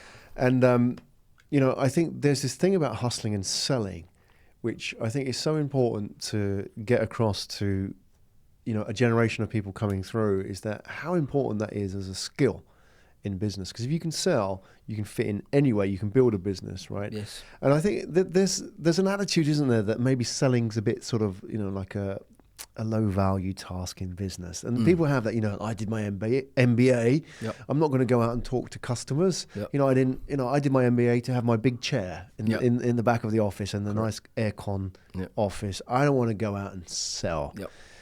And in the past, I've recruited and I've run businesses before in telecoms, for example, and I've sometimes found that the best people, like, they had worked in a store or a restaurant.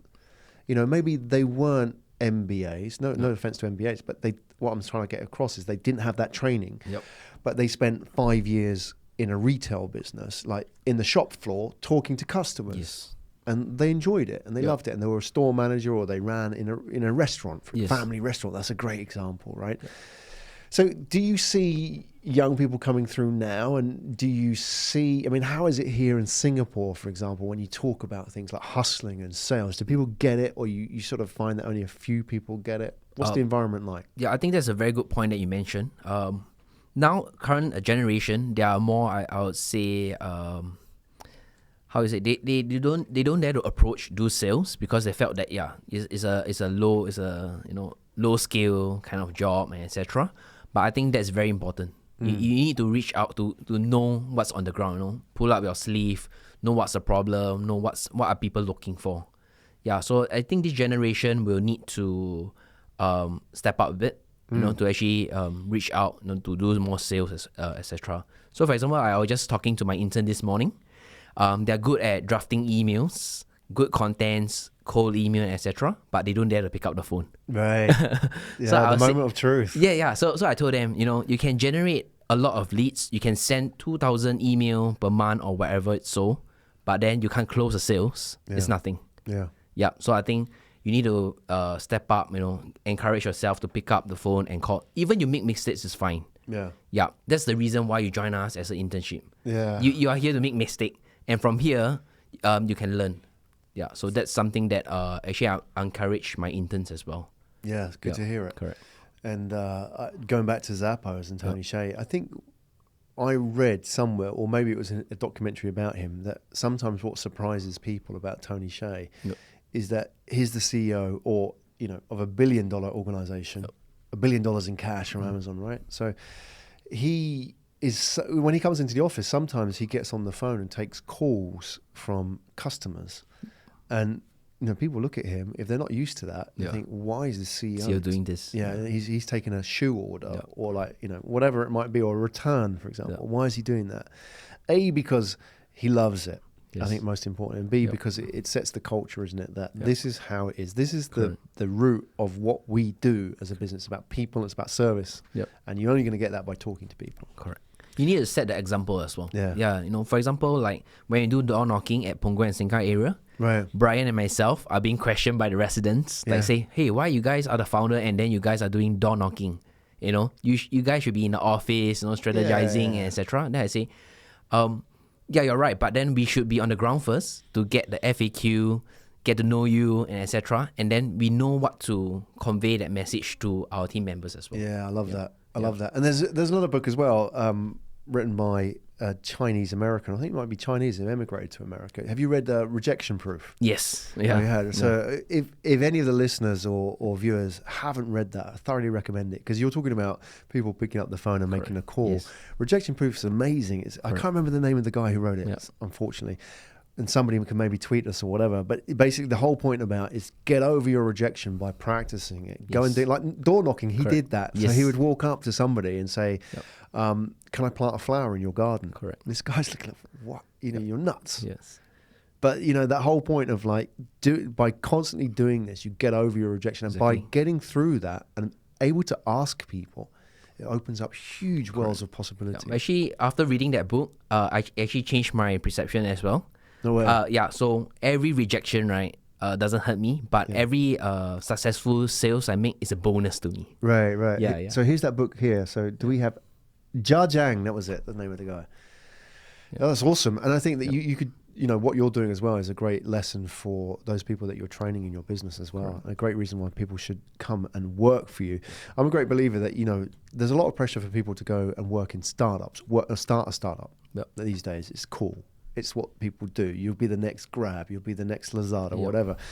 But often I find it's too risky, and sometimes people don't have the skills. But what they can do is go and work for a startup, in a startup, right? It's the best way to become an entrepreneur yourself. Exactly. Some people are more comfortable with that. And if they want to become an entrepreneur, it's a great training tool for them long term.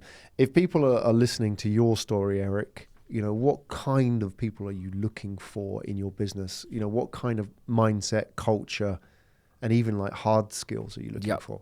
We are actually looking for team members that don't actually select what kind of job they want to do. There's no too small tasks for them. The sales that you're talking about. So you need to keep hustling and then try out different things, and you will not be selective on the jobs that we are assigned to you. And in fact, we want team members that can take initiative as well. For example, sometimes my staff know that I'm very busy. They will actually help me with doing marketing stuff and etc. Right. So this is something that I felt like I'm very lucky to have the team members as well. Like for example, like today I'm here, Operation Brian will be taken care of. I don't have to worry. Always on the phone and etc. You don't have to ask. I don't have to ask. Even now you can see my phone is ringing. But I know that someone will be there to actually take care. Yeah, I love that. I mean, that's often the thing you can't train, that ability to know that somebody can step in and they don't ask you. I mean, maybe they ask if they need technical help or, maybe some advice, but they don't ask for permission to do something. Exactly. Right? Yeah, I mean, in a corporate world, it's different again. They do, step by step, department by department, saying that, this job doesn't belong to my team. It should be done by others. So I think that's not a culture that we like. We like a culture that is like there's no separation between your team or my team. Everyone is together. We need to get things fixed. Yeah. That's the attitude. Eric Chong, everybody, COO, co-founder of Parcel. Logistics X. Is Logistics X the name of the company? No. So Logistics X is actually our new project. Right. So we actually moving up the chain by having a blockchain into our technology. Right. Yeah. And we haven't even talked about that's another podcast. But Parcel is what we understand from the consumer-facing side. Correct. And what people will be familiar with here in Singapore. And those people that have watched the show, listened to your story, want to reach out, they could be partners. They could be like regional partners that you talked about, for example. Long-term, potential investors, team members, the hustlers. How do you want them to reach out to you? Yeah, you can actually just connect me on LinkedIn. I'm very active on LinkedIn, to post about what our developments in Part and Parcel, Logistics X. And just PM me on LinkedIn. I'll be there. Excellent. Reach out. Ask. It's the way to do it. Eric Chong, everybody. Eric, thank you so much for coming in today. And what we want to do, as we have done all our guests that come here, we want you to sign our studio wall. Sure. Because that's what we asked Kieran earlier. We're going to ask you now, is that everybody that comes here, sign our studio wall, because we want our wall of fame, hall of fame, because then in years to come, people are going to look at that. No way. Sure. I'll sign right beside Bond. There you go. And they said, not the Eric Chong. Is that the real one? So Eric, thank you so much for coming today. I wish you all the best. Sure. maybe, you know, what we should get an update on Logistics X as well. Once you're sort of more further down Yep. the road with that one, update on Park and Parcel, Logistics X, 6 months, 12 months, come back Sure. in and share your stories. So we'd love that. So Sure. Thank you Okay, so much cool. for sharing Thanks. your story today. Okay, thank you. Fantastic. Thank you. Eric Chong, everybody, as we send him off to sign our wall. There we go. Well, that has been a great start today. Eric Chong and also before Kieran Tanner. Hopefully the technicals held up today. How are we doing on the technical side, Barrett? Well, so far all okay. So far, all good. Yeah, there was a bit of a glitch, but There was a bit of a glitch, but that's It's- live. That's what people pay for, isn't it? I Yeah. mean, that's why you go to a live event. You go to a live event because it can all screw up, man. And it's not all people. Otherwise, people would just kind of like listen to it online, but they wouldn't. yeah, true. Exactly. So, who do we have next? Coming up next, just as I get my notes together, it's the one that I can't pronounce properly, so I'm really sorry, but Shahzeb Zulfikar. All right. Yeah, we're talking music, talking about live events. Jambro. So a couple of things just before we get going with Jambro is I need a wire, I need an adapter for my laptop. But if I take yours, then that one might go down. I don't want to do that. So that might be a bit dangerous if I take yours. So maybe you can put a call out to the team to get an adapter. But anyway, we'll get there. So coming up, we've got Jambro. So are you a music person? Yes, I am. Can we get this up on the broadcast? Get the Jambro page so we know what we're talking about. Jambro. Jambro. Come together To jam. Wow. There we go. They're coming up. What did you think about the last guy? What do you think about our friend Eric? I think it's something new. Like, Yeah. I mean, I myself have actually lost a lot of parcels because Have you? I was not. Yeah, I have. I buy football. I mean, I'm really into football. Yeah, you buy all stuff online. I buy some stuff online. What I did buy you buy? jerseys online. Yeah. Come back home and it's not there, but it says it's delivered. Right. So, and I realized That's it's a actually pain in the arse, isn't it? it's I hate that. it's really terrible and it's really tiring because Yeah. I come back after school. You know, it's just. Yeah. I get that. I mean, we're getting these deliveries now. You know about it. We're getting the Asia Tech podcast deliveries. A lot of our stuff's imported from China. Yeah. So, you know, like if you were to look behind me, all this walling, the acoustic foam is from China. So it's just annoying, like getting stuff delivered and not knowing and just like times. So I'm glad that people are addressing that problem because these are two startups that we've seen today really built around pain points. Yes. And if I was to say, people often say, you know, what should I do? What sort of product should I build? It's got to be around a pain point, whatever it is. It's got to. It's not the most sexy idea, but it's like something's broken, fix it. Yeah. If you think, for example, like Facebook, the pain point of Facebook was that you had a generation of people who were growing up on the internet and didn't have a way to. I mean, like in the movie, it's like to date girls, to meet girls. That's what it's about. Like in the movie, have you seen The Social Network? Yeah. They set up Facebook to get girls, right? That's the pain point. True.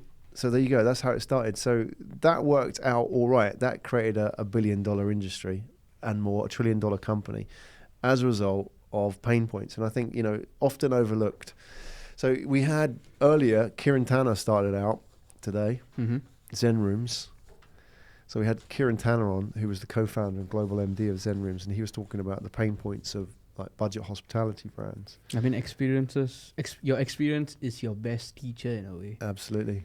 The only Yeah. way to learn. Yeah. They talk about scratching your own itch. Mm-hmm.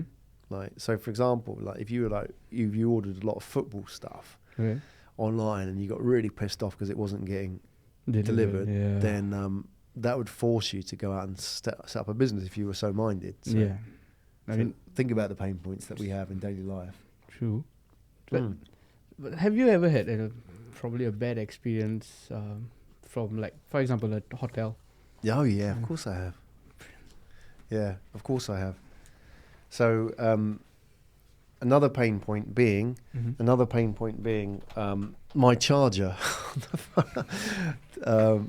So as it's all going off today, as we get set up for the next one. Hello. Yeah. So we're getting ready for our next guest, so it's all live and all happening right now. Yeah.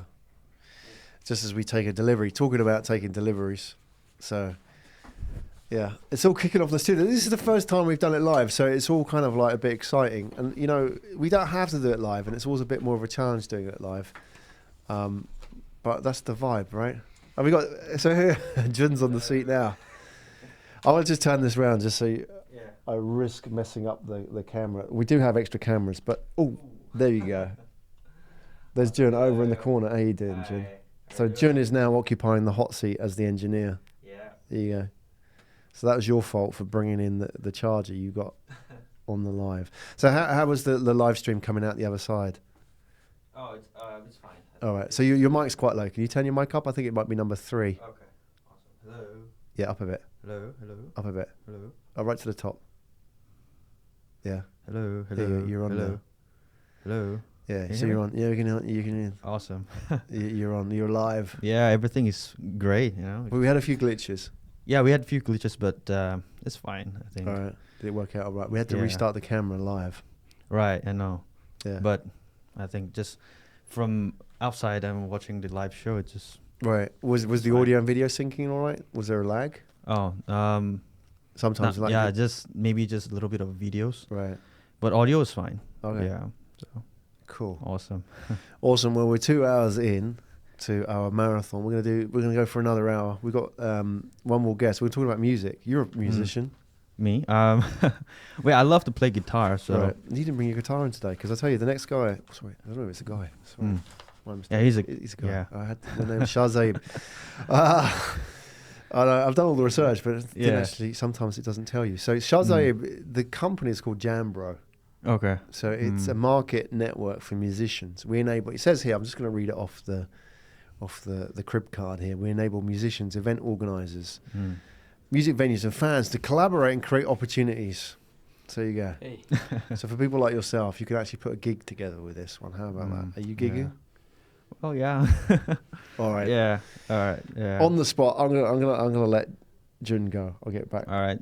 See you guys. See you later. Thanks for helping out, Jun. So we're back live, Graham Brown, in the Asia Tech Podcast studio. I'm 2 hours in, and we took our delivery just now. Delivery come all right? Yep. What was it, the curtains? Nope, blender. Oh, no, I've already got it. Nope. That's the blender. What was the other one then? No idea. We have not opened that then. What could that be? That could be the curtains. No. Impossible. So, how? Well, Well, that's a surprise. Well, We have a we mystery will box. find out. That's all to be revealed. So coming up in the next hour, we've got Shazib Zulfikar, who is the co-founder of Jambro. We're going into the world of music now. Just as we get ready to go, thank you for setting up my electricity supply. I know this is like the modern technology, but we were running out whilst we're doing it live. Just as I sort of talk my way through, just whilst when we get Shazib into the chair, just make sure that his video is kind of set up properly because it was a little bit off. Maybe just tweak it around a little bit that way because maybe we'd knocked it. There we go. So in that chair, in the next 2 minutes, we're going to have the co-founder of Jambro. I'll get it wrong. Jambro, ready to rock and roll. So here we go. Bring him in. In the studio, here he comes. How you doing, man? Thanks. Graham, have a seat. Cheers. So here we have, and I've been trying this all day, and you're going to have to correct me if I'm wrong. So we'll get you set up. Sure. This is how I think it's pronounced. Shazib Zulfikar. Yeah, that's perfect. There you go, man. How good was that? That's awesome. How good was that? I was worried I was going to get that wrong on air. Yeah. Jambro, we're going into the world of music today. Yes, thank you for having me here. It's a pleasure being here. Awesome having you here. Are you a musician yourself? Yes, I am. I don't like calling myself a musician compared to the rest of the guys in my team. Oh, really? But yeah, I play the guitar. I partially, and I am a songwriter. So Oh, you have a songwriter? I rap Are basically. you? yeah. Well, you're dressed for the occasion, man. What kind of yes. rap? So, well, it's all kinds actually. But it's more about like telling stories and something that's more about storytelling, I guess. I like that. This is Yeah. the place to tell Yeah. stories. So do you freestyle? Well, I hope not right now, but yeah, that's what I try to you do. didn't realize. I wanted you to step up. I was going to give you a random word to freestyle. Is that too hard? Yeah, that would be too hard. So interested about your musical background yourself, because we're going to talk about music. We're going to talk about the challenges facing musicians and venues, right? Yep. With Jambro. you play guitar, you rap, you write songs. Yeah. And where would we be able to? Do you have? Would people know you? Would they know you like from Me? like in the public? Would they? Well, not me, but we have a team. So we're like 5 guys who co-founded this, Yeah. and all of us are musicians in some Right. form or the other. And one of us, Jasser, he's actually the main musician. Right. And people would definitely know him within their capacity. But Yeah. I think the biggest challenge with musicians right now is getting the access to an audience Right. and really getting the platform to really build, meet other musicians as well and collaborate with other musicians. So what's changed? I mean, let's go back a little bit in the world of music because it has really evolved. I mean, Yeah. how old are you now? I'm 46, so I I'm can 33. put it. 33. Okay, Yeah. so I'm 46. I grew up in a world of tapes, right? Yeah. Tapes and vinyl Yeah. and all that, and we listened to the radio, and we listened to the DJs tell us what the 10 most important songs of the week were, right? Yeah. So we grew up with all of that, and then it got digitized, and everybody said that music was going to die. Yeah. And it didn't. It came Yeah. back. And what kind of died was the music record label model, right? Yep. But what people realized that the most important thing about the whole of the music scene was the events and getting the community together. And we realized actually music was about connection. Absolutely. And as sort of the money in recording music was disappearing, the money in live events was just going up and up and up, right? Yep. And people were paying like hundreds and even now these days thousands to go Yeah. to events. Absolutely. So what's going on? What is happening these days as a musician? Tell us a little bit about what the music industry is and what the challenges are. Yeah, absolutely. So I think, definitely the biggest innovation in the recent past that's happened is that the way that music is distributed has evolved. Yeah. Streaming is the biggest space where startups and companies have grown, whether it's Spotify, whether it's SoundCloud. But yeah, I think that is really what's driven the whole movement on how music is evolving as well, right? As back in the 60s where there would be like a 60-man orchestra playing behind the Beatles. Now music is tending to become more two-dimensional, which is losing its I would say the soul in it. And so I think the way that the audience is kind of the audience that is being tapped with this new distribution channel is a lot more commercial, and musicians barely get an opportunity to really target and reach out to enthusiasts, people who really dig music, right? Yeah. So yes, of course, the overall music as an art form is also evolving. It's losing its art, which is where I feel that the live space is definitely, it's important to really push that, and it's really important to kind of like nourish that. So because live is where the magic really is, and Absolutely. I think when you kind of bring musicians together, whether they've rehearsed or whether it's just an improvised thing that they're doing, what they create is something that you can never experience by streaming music, right? Absolutely. You mentioned the key word magic, right? Yeah. I mean, it's like, why are we doing this live now? It's because Absolutely. it could all go horribly wrong. Yep. And and as I said, it could all go horribly right.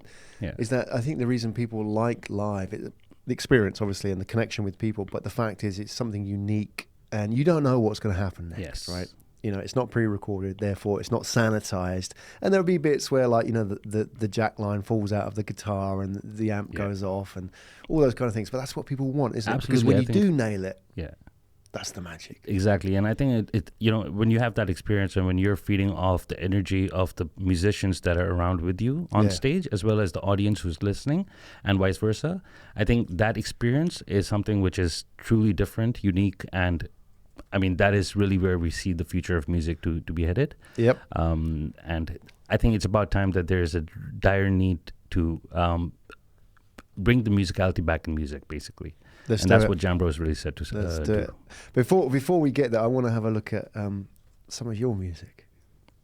Yeah, for sure. Can we do that? Yeah. So Can we've got a YouTube channel. I think. You personally, Shazza Zulfikar. Actually, No? no. You don't want to put it out there? Yeah. All right, I so would, the listeners can go. Yeah. Are you embarrassed by it? No, I think it's kind of like a acquired politically inclined taste. Oh, so yeah. I would prefer not to. We're in Singapore, right? Okay, Yeah. so fair enough. Okay, cool. But it's hip hop.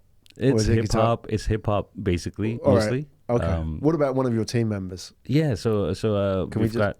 Absolutely. So we've got actually you could just put on one of our jams on YouTube because we've got like a lot of video content that we've produced from our events. We've been hosting events since the past year and a half. So what am I searching for? So just Jambro. Jambro. Yeah.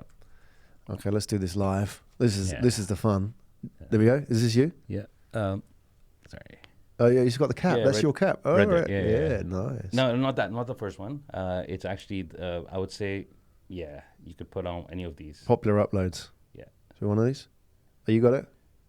Mughal Ejam 2. Yeah, that's cool. Let's get the music up. Let's get the mic on that.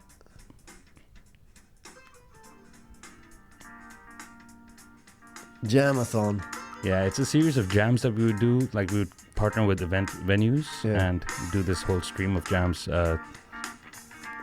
What's Lahore like as a gig venue? No, so Lahore is one of the biggest cities in Pakistan. Yeah. So originally we are all from Pakistan, and we've incorporated out of Singapore to make it really expand and go global. But this is basically a city in Lahore in Pakistan. Right. Is there a thriving nightlife scene? Because I mean, if people think of Pakistan, they don't think of like nightlife.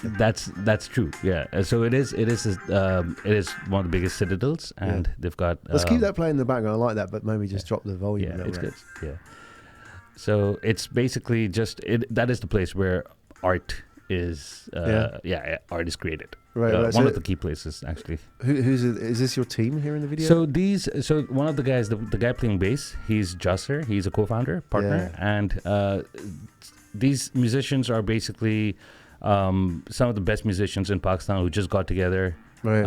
And they're playing for different bands, but then they just got together, and this is a truly improvised on the spot kind of a thing going on. No, it's a good vibe as well. Everything that we have, actually, all the events, we've done a lot of events in Singapore, we've done events in Pakistan, we've done events in other places in the world as well, and we have musicians from over 200 places in the world right now who are hosting and playing in and attending gigs, these live and improvised genre agnostic gigs all around the world. Cool. And the common thing about them is that it's all improvised. Yeah, I like it. Well, let's dive into the model in a minute. But first, just that point, you're all from Pakistan. Yes. But you live here in Singapore? So I've been here for about 6 years. Right. I was working here. I've been working. You were at Unilever, right? Yeah, I'm working at Unilever as a consumer marketing insight specialist and a marketing strategist. Been part of it for about 10 years.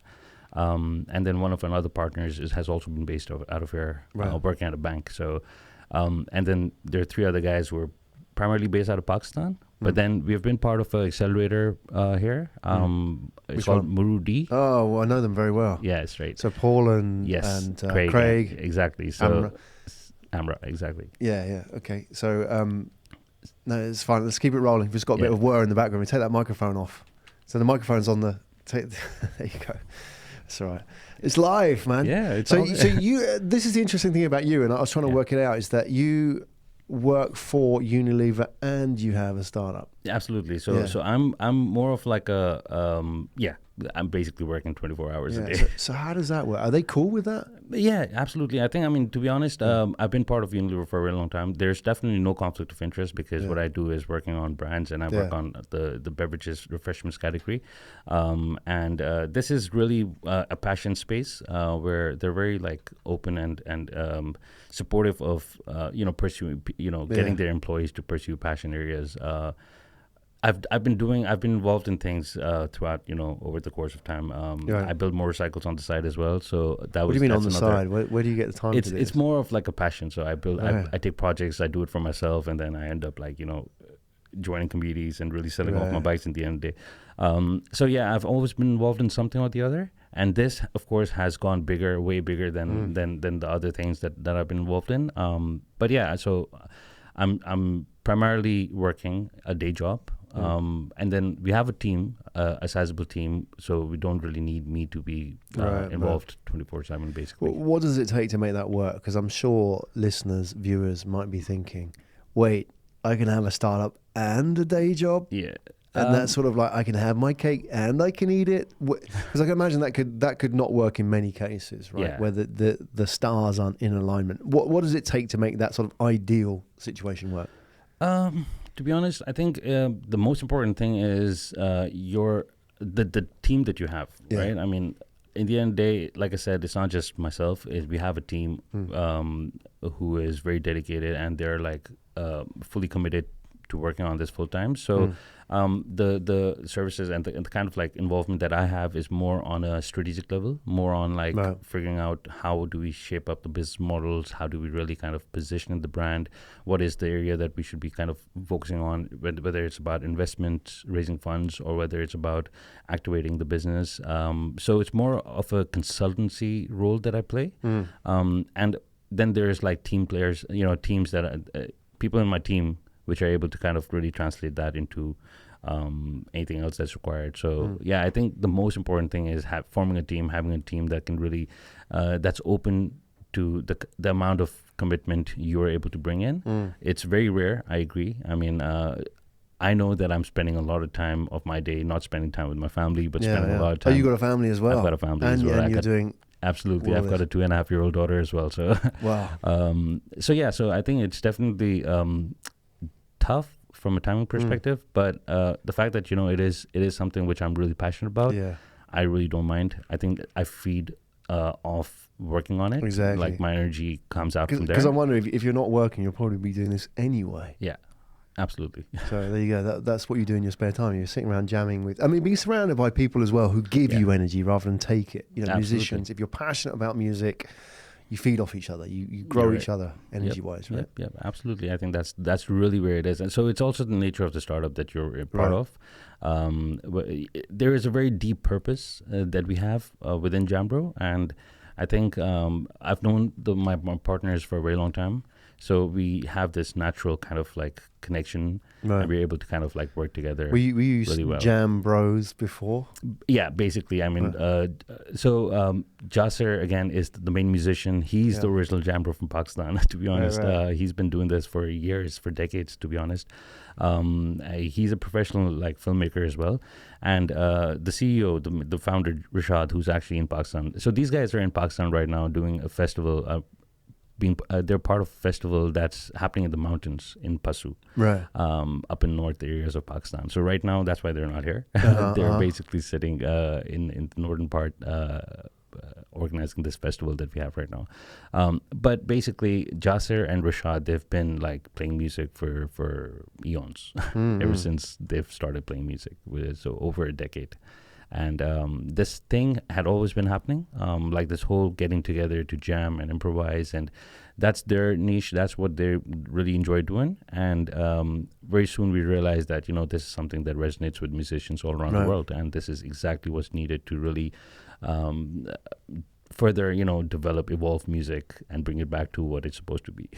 Exactly what it's supposed to be, what it always has been before it kind of took a detour, right? Absolutely. Let's have a look at your website, because then we can get a better idea of how Jambro actually works. And I like the fact that it's very simple. Come together to jam. I mean, you're not really messing around. This is very simple, even in the name, isn't it? Jambro. Yep. So tell us how this works. Absolutely. So Jambro essentially is a mobile and web platform that enables musicians to find opportunities to play. Right. So as a musician, if you just can stay on the top, this here. So as to be involved in the Jambro, with Jambro, you can either host a jam along with us. You could perform in a jam as musicians. You could attend a jam as enthusiasts, or you could actually just watch, because we have our Jambro TV. We stream our jams as well, and we have a Jambro radio channel going on as well. So the thing that we're really trying to create is that we're creating these events in partnership with venues and other partners, like brand partners as well, who are keen to kind of like create these immersive live and improvised jams happen all authentic, right? Exactly, they're very authentic, and they happen anywhere. Like it could be at a lounge, at a bedroom, or it could be at up in the mountains or at the beach, right? So these are just some of the feed of events that we've had, and so that's basically the main thing. Our app, what the app does is, at the moment, the app is primarily for musicians. So as a musician, you can actually create your Jambro profile, and you can use that as a means to create some social value by getting lits. Lits is our version of light. right? Right. So In you the can engage hip-hop with, well, yeah, vernacular, right? kind If of. you're not up with it, kids, come on. That's true. So as you engage with musician, your fan base, other musicians, you upload your videos Yeah. and you get lits, right? And the lit is what gives you the social currency in order for us to assess whether how can you be involved in Jambro in a Jambro event. And that's really the ticket to be part of a Jambro event, Right. So the app is currently focused on curating the musicians and the community, and the web is where we're really piloting and experimenting and figuring out, how do we really model this up. Great. Can we have a look? Just go back to the website, Barrett, and maybe we can. I want to have a quick explore. Look at some of the events coming up, just as an example. Can we just pick a random event there? Just pick any one of them. We've got one in Singapore. This is an event that already happened actually. Right. So this is one of The the Hard cases. Rock. So you could just open up the Great Jam in the Sky. This the first one. Yeah, right there. The Great This Jam in the is Sky. happening right now. In Parcel. This is the one your in co-founders Parcel. are going. Exactly. So this is up in the northern areas of Pakistan. Wow, right up in the mountains. Karakoram Highway. Are you serious? Is Yeah. that the address of it? It's actually the Karakoram. Absolutely, and you Wow. would just see How some cool of is the- that? It's I mean, insane. you've got to have a number though on the Karakoram Highway. It's like, number one or number like 20,000. It's like thousands of kilometers apart, right? Yeah. Can we just have a look at that event then? So what sort of details does it tell us, like who's, what sort of, So how does this start? How does somebody create something like Sure. this? So there are a couple of models in how a Jambro event can be created or Yeah. hosted, right? One is a standalone Jambro event, which is basically a live and improvised event that a venue partner can host or an individual can host in their own space, right? Now, what this is basically it's a Jambro stage integration into a festival. So Right. there's a already festival going on, yeah. and we have a Jambro stage set up over there.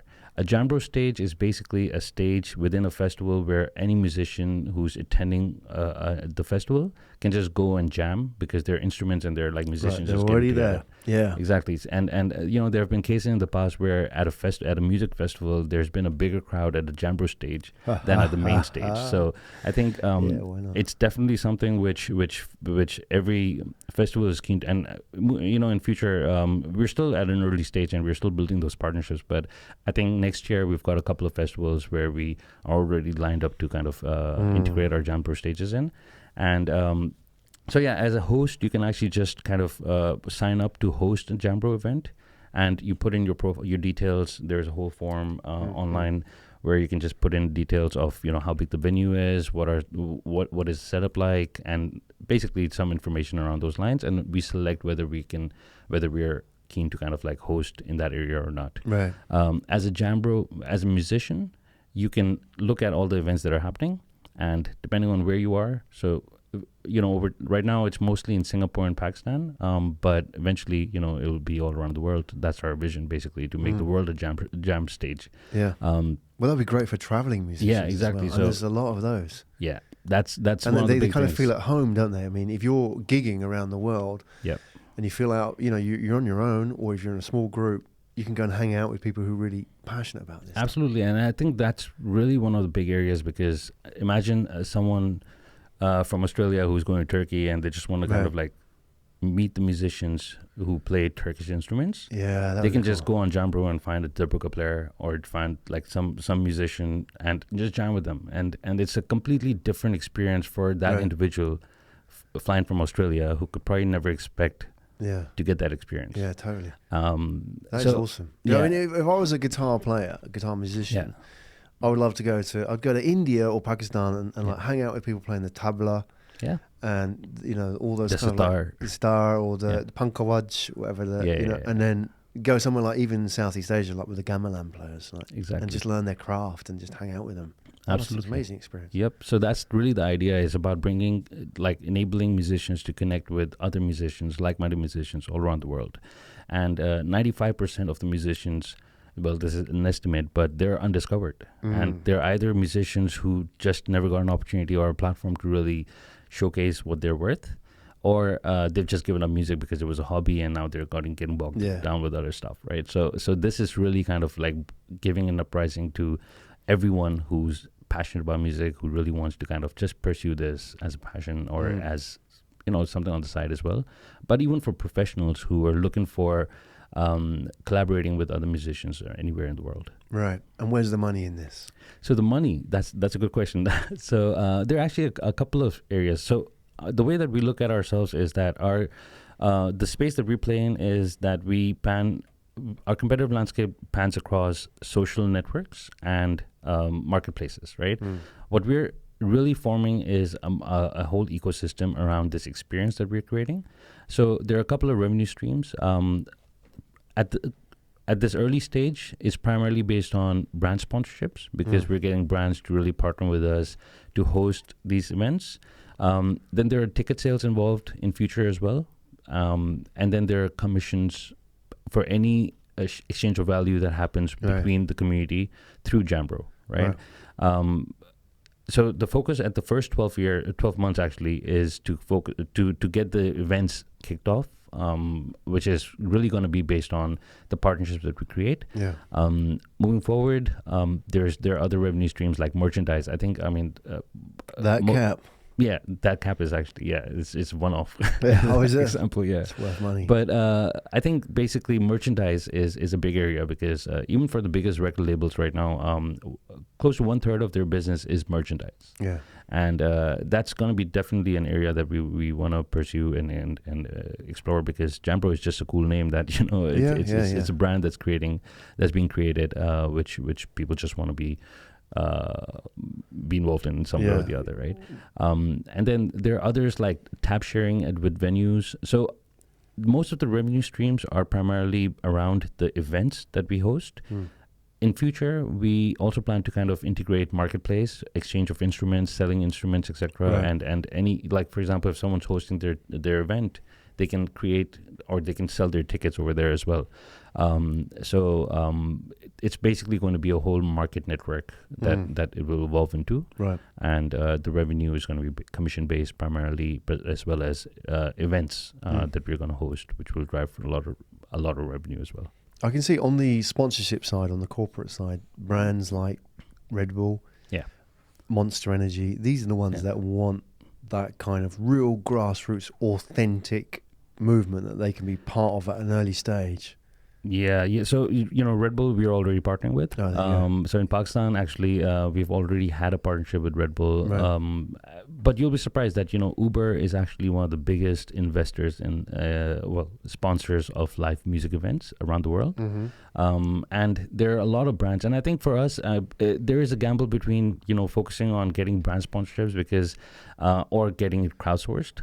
Because the whole thing about us that we realize right now is that the authenticity that we have right now comes from, with the musicians at least, it comes from the fact that, we're not sellouts, right? So I think that's very key that we find the right partners, partners that really want are there to kind of build the vision that we have as well, which is all about really kind of building the community and helping the industry really. Yeah. So, well, that depends partner by partner, doesn't it? That you're going to have. I mean, Red Bull would be great in the sense that they do support music already. You've got Red Bull Music Academy, for example, and they're quite big in Pakistan as well. They are, and they're probably one of the partners who would just kind of let you get on with it and just, we're happy to be here. Whereas you may have another company, could be mobile operator or handset manufacturer, said, this jam is brought to you by this company. Absolutely. You don't kind of want all the banners and stuff like that. You don't want that, do you? Yeah, exactly. So it's very tricky, right? I mean, the way that the brands work with us, there are lots of offerings that we could potentially have with brands, because like I said, that it's not just the events. There are actually all of our events are being recorded professionally.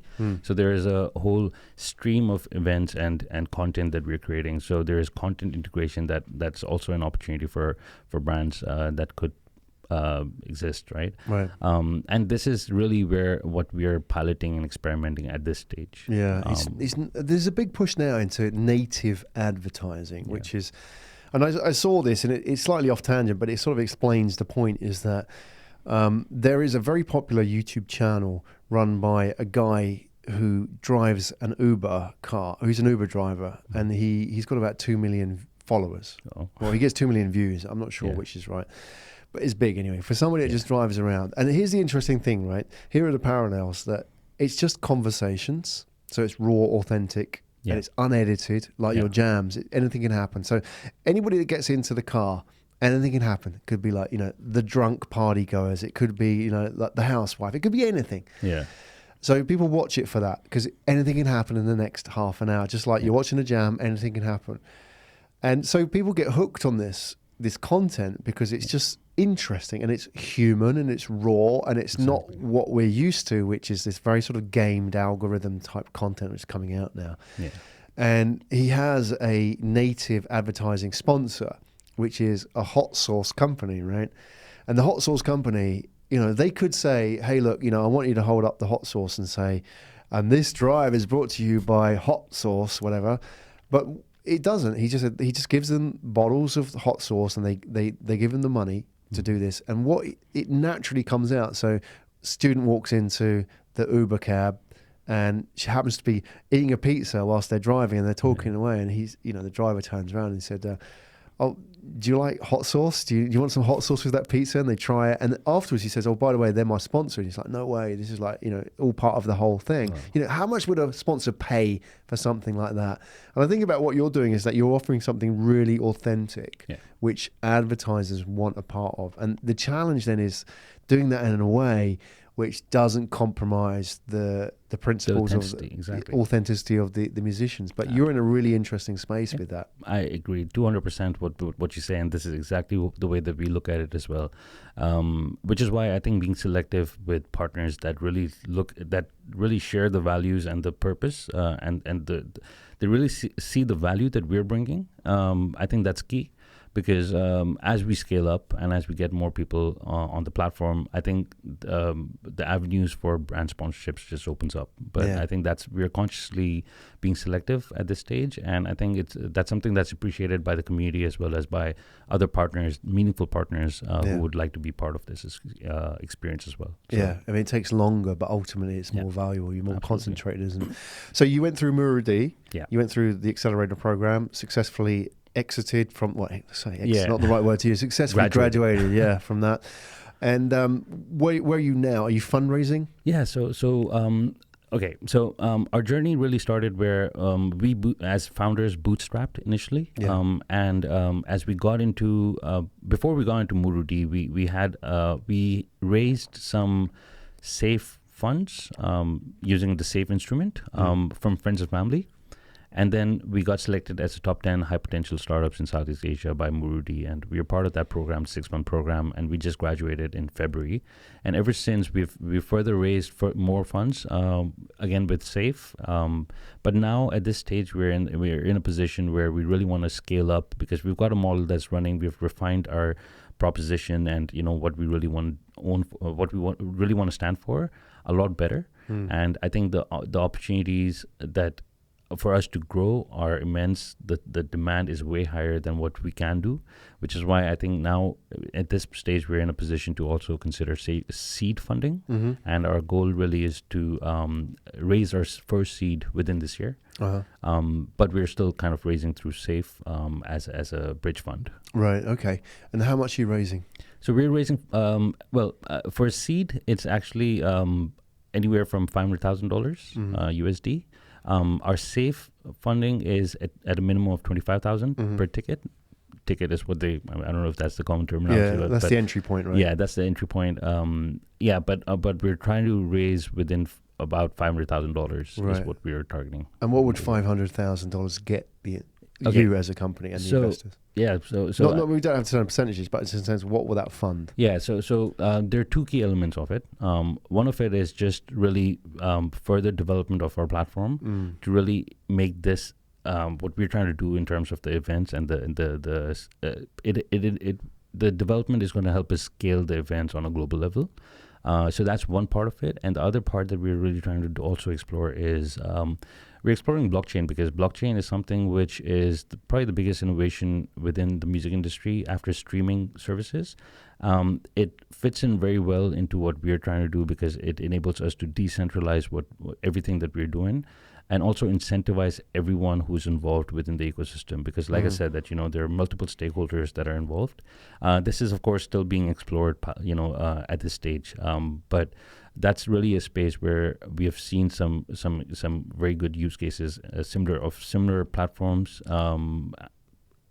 leverage this technology. Right. How would you use blockchain for music? So one thing is that of course the whole idea of blockchain is to kind of be able to decentralize and incentivize anyone who's involved through our ICO offering, right? And that's an area where we're still scoping out, to be honest, and we're discussing and speaking to a lot of like partners to really figure out what is the best way to kind of integrate or develop our blockchain platform.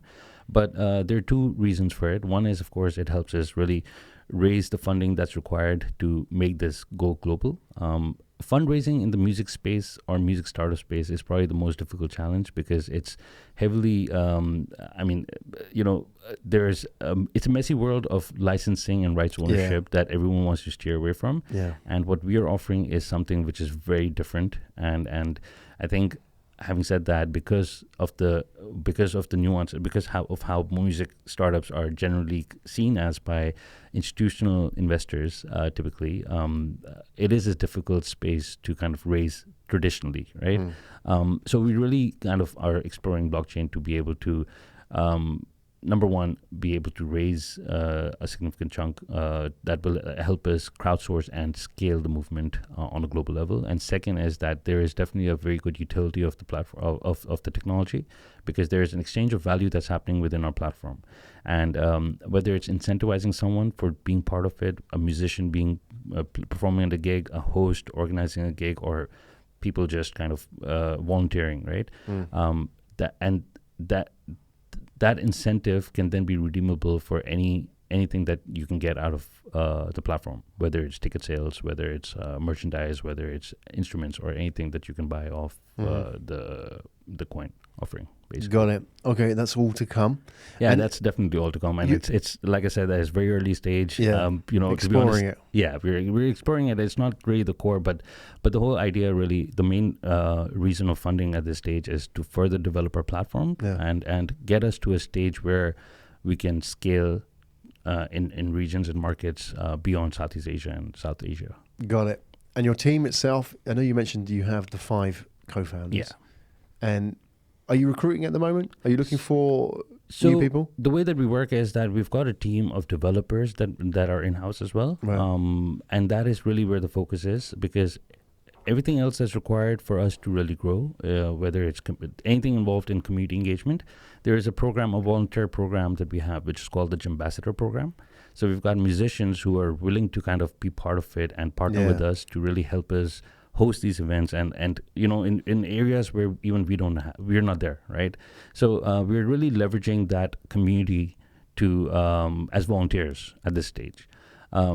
Definitely, as we grow, the area that we really need support and we would be hiring for is the right marketing, right? Mm-hmm. Social management, social media management is definitely an area where we're doing it by ourselves, and it bogs us down quite a lot, of course.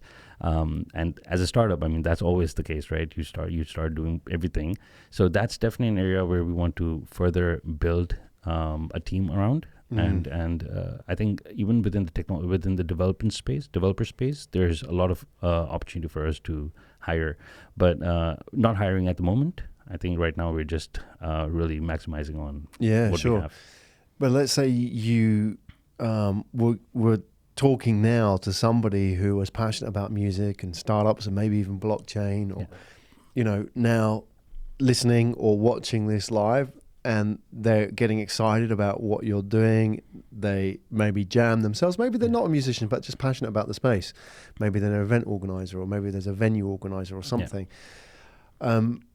They want to reach out to you. I'm going to ask you how they do that in a minute, but are there people that you would like to hear from? Are there sort of potential partners in that space who might not be sponsors in this case, but they may have something that they could bring, or skills or ideas, or be able to open up doors for you? What in particular are you looking for? I love that question, because definitely we're I mean, we know that we're not gonna make it with any traditional investor or anyone who is generally in the tech space or in the startup space, because we are a very different kind of a startup.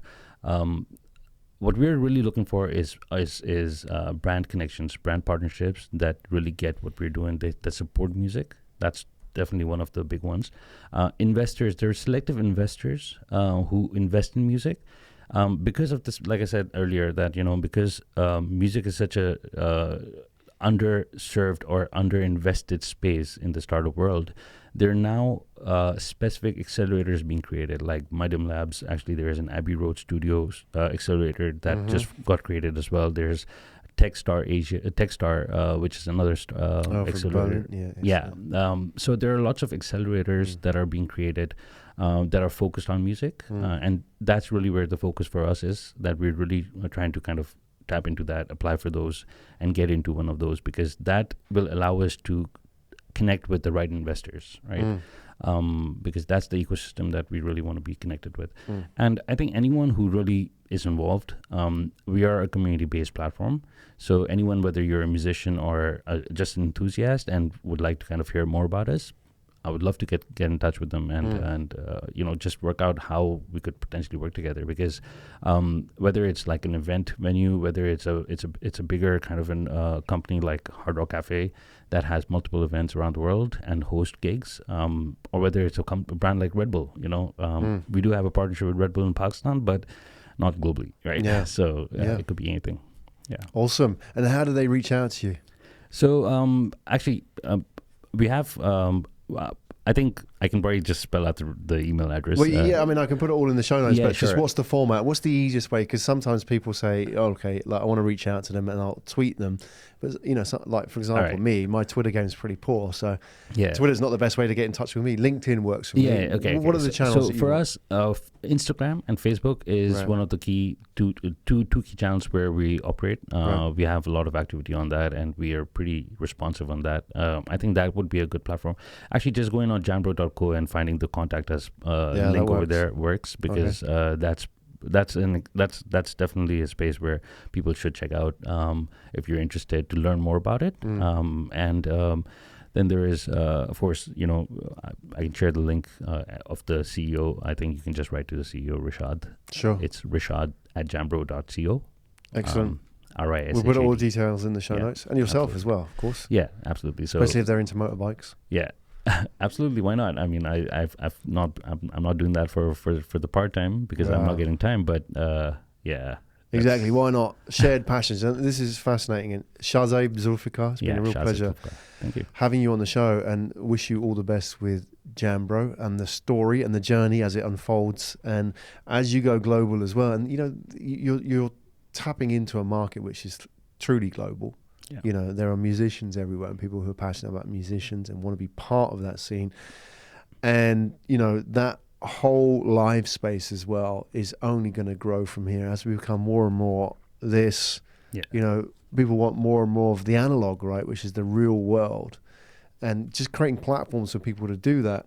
And it's interesting because every we've done 3 shows today, and even just before yourself, Eric Chong, who is the co-founder of Parcel here in Singapore. And it's just interesting that those startups that really address the pain points that are out there are the ones that sort of unlock this potential which is already there, in a sense that the way Grab came in or Airbnb came in and said this stuff exists already. It's just that people can't get access to it. And it's like, I want to stay in this place and this person has a room in their house, but there's no way of matching all this up together. And it's like with yourself, you're building this marketplace where people have this passion. There are venues. Let's bring all these people together. Right? Yeah, that's really what it is. I mean, I think there is, again, when you're there, then you're like, that's I thought about this like 10 years ago or 5 years ago, and we're like, that's great. You should have done it. Right, so exactly. I think it becomes very obvious. It becomes like, that should have just happened a long time ago. But so we've gladly, luckily, reached that position right now where I think we're much sharper. We're really sharp on what we're gunning for, which is all about improvisation, live music, and bringing the community together, because music has the power to bring people together. And I think that's really where... Exactly. It's on your website, Come Together. Exactly. So like the song. Yeah. There you go. That's a great start. So when's your next gig yourself? Are you jamming? Are you So personally? So we've got gigs going on pretty much every other week, whether it's in Pakistan, whether it's in Singapore. Yeah. We're starting Hong Kong and Dubai and Sri Lanka soon as well. It all depends on where we are able to find the community and the partners to make this happen. And I think, as an ask, it would be great if anyone's interested to kind of like share any contacts or even like be involved yourself. So the next one that we're trying to do in Singapore is around September.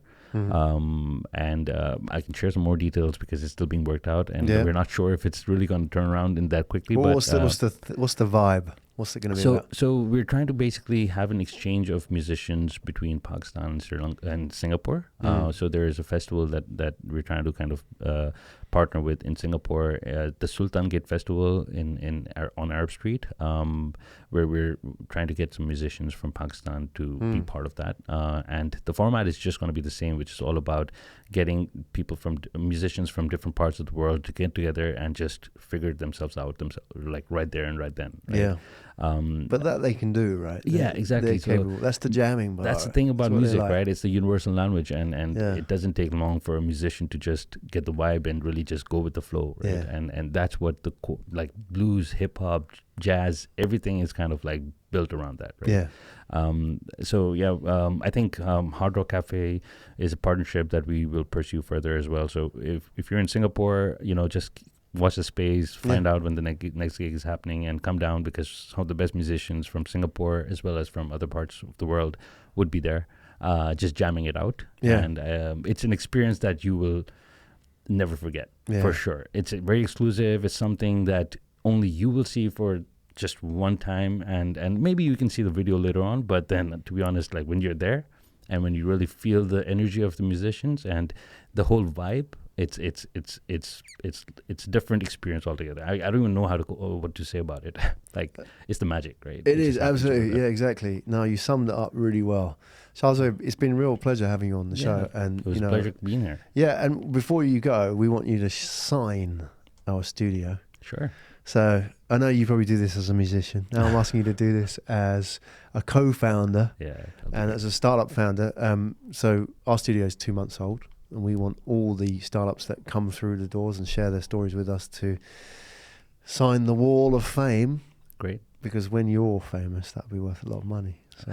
Absolutely great. So really enjoyed having you on the show, and I love what you're doing, and I'll look out for this gig as well in September, because I'm not a musician, but I absolutely love music, and I'm passionate about music, and it's something I've never been a master in my life, but I just that moment when you're in the zone with those musicians and they just they're just jamming, and people talk about flow, that space when you're in it, and like everything just kind of like, I don't know how you describe it. Everything gets kind of blurred out, and you're just in that moment, and you're watching somebody doing something at the top of their craft or whatever it is, whether they're playing a tabla or a guitar or whatever.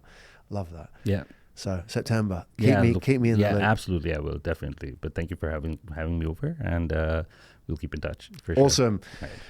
Shahzaib, take care. Reach across, man. You need we need longer arms for that move. So, that's Shahzaib Zulfikar, everybody. We'll put all the details in the show notes. He's going to sign our wall, and wish him all the best. And hopefully you'll be back on at some point in the future, right? And share your journey with us. All the best. All the best with the fundraise as well, ongoing. Well, what a day. That was a great one to end on. That was a good one to end on. A nice upbeat one. Doing the music thing, Jambro. So let's have a quick review of who we did today. We had Shahzaib Zulfikar from Jambro, who's just on now, from Pakistan, living here in Singapore. Interestingly, he works for Unilever on food and ice cream as well for marketing. So he knows a bit about marketing and brand sponsorship, I'm sure. Eric Chong we had on, Park and Parcel. That was good. Yeah. And then we kicked off today with Kieran Tanner from Zen Room. So it's been a full-on day, but we made it. We did 3 hours. Did we do 3 hours? Was it more than 3 hours? It's 2:52, so almost 3 hours. Yeah, almost 3 hours of content. And technologically, how did we hang up? How do we hang up? Is that the right word? How did we hold up today? Apart from just a few glitches, I think what happened? It's perfect.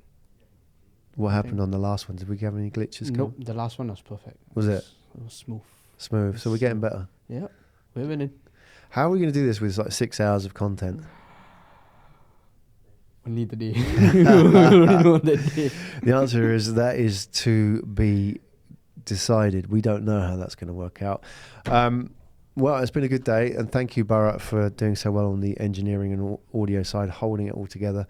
And by the way, if you've been listening, watching, if you've been following us on YouTube, we would love to hear from you. Put it in the comments, and you can hit that like button in the face. You can also follow us on YouTube. That means a lot to us, so we know that we're doing the right thing. But feedback's great. Like, follow, comment. You know how it works. You know the social media drill. Share it as well. I mean, there's startups from today that you think were interesting to people in your network, investors, or as well. I mean, all of these startups are recruiting as well. Don't forget that if you know people who should reach out to these startups, then share this link with them. Share the YouTube channel with them, because this is the future of recruitment, my friends. Is not necessarily sending people random CVs, but reaching out to people and listening to their stories and connecting with people through the story that they're telling. Whether it's building motorcycles or whether it is jamming music, whatever it is, then these are the best ways that you can reach out to them. So tell them that you've watched this on Asia Tech Podcast on the YouTube channel, and that is going to put you in good stead when you make a connection with them. And you want to go and help them put a dent in the universe. So with that in mind, this is Graham Brown signing off from our 3-hour live session on Asia Tech Podcast in the Asia Tech Podcast studio in Singapore. You can find us all on atp.show. You can also check us out on YouTube at atp.show/live. Go and follow us on YouTube, the usual. We'll see you back on Tuesday next week. We are going for a full 5-hour, 6-hour session. I don't know if it's humanly going to be possible. So I need your support. I need you there next Tuesday. Drop in on us on atp.show/live. Check out on the fun. It's all live. Anything can happen. It could all fall apart. It could go horribly wrong. As we said today, it could go horribly right. Graham Brown, Asia Tech Podcast, signing off. I'll see you next week.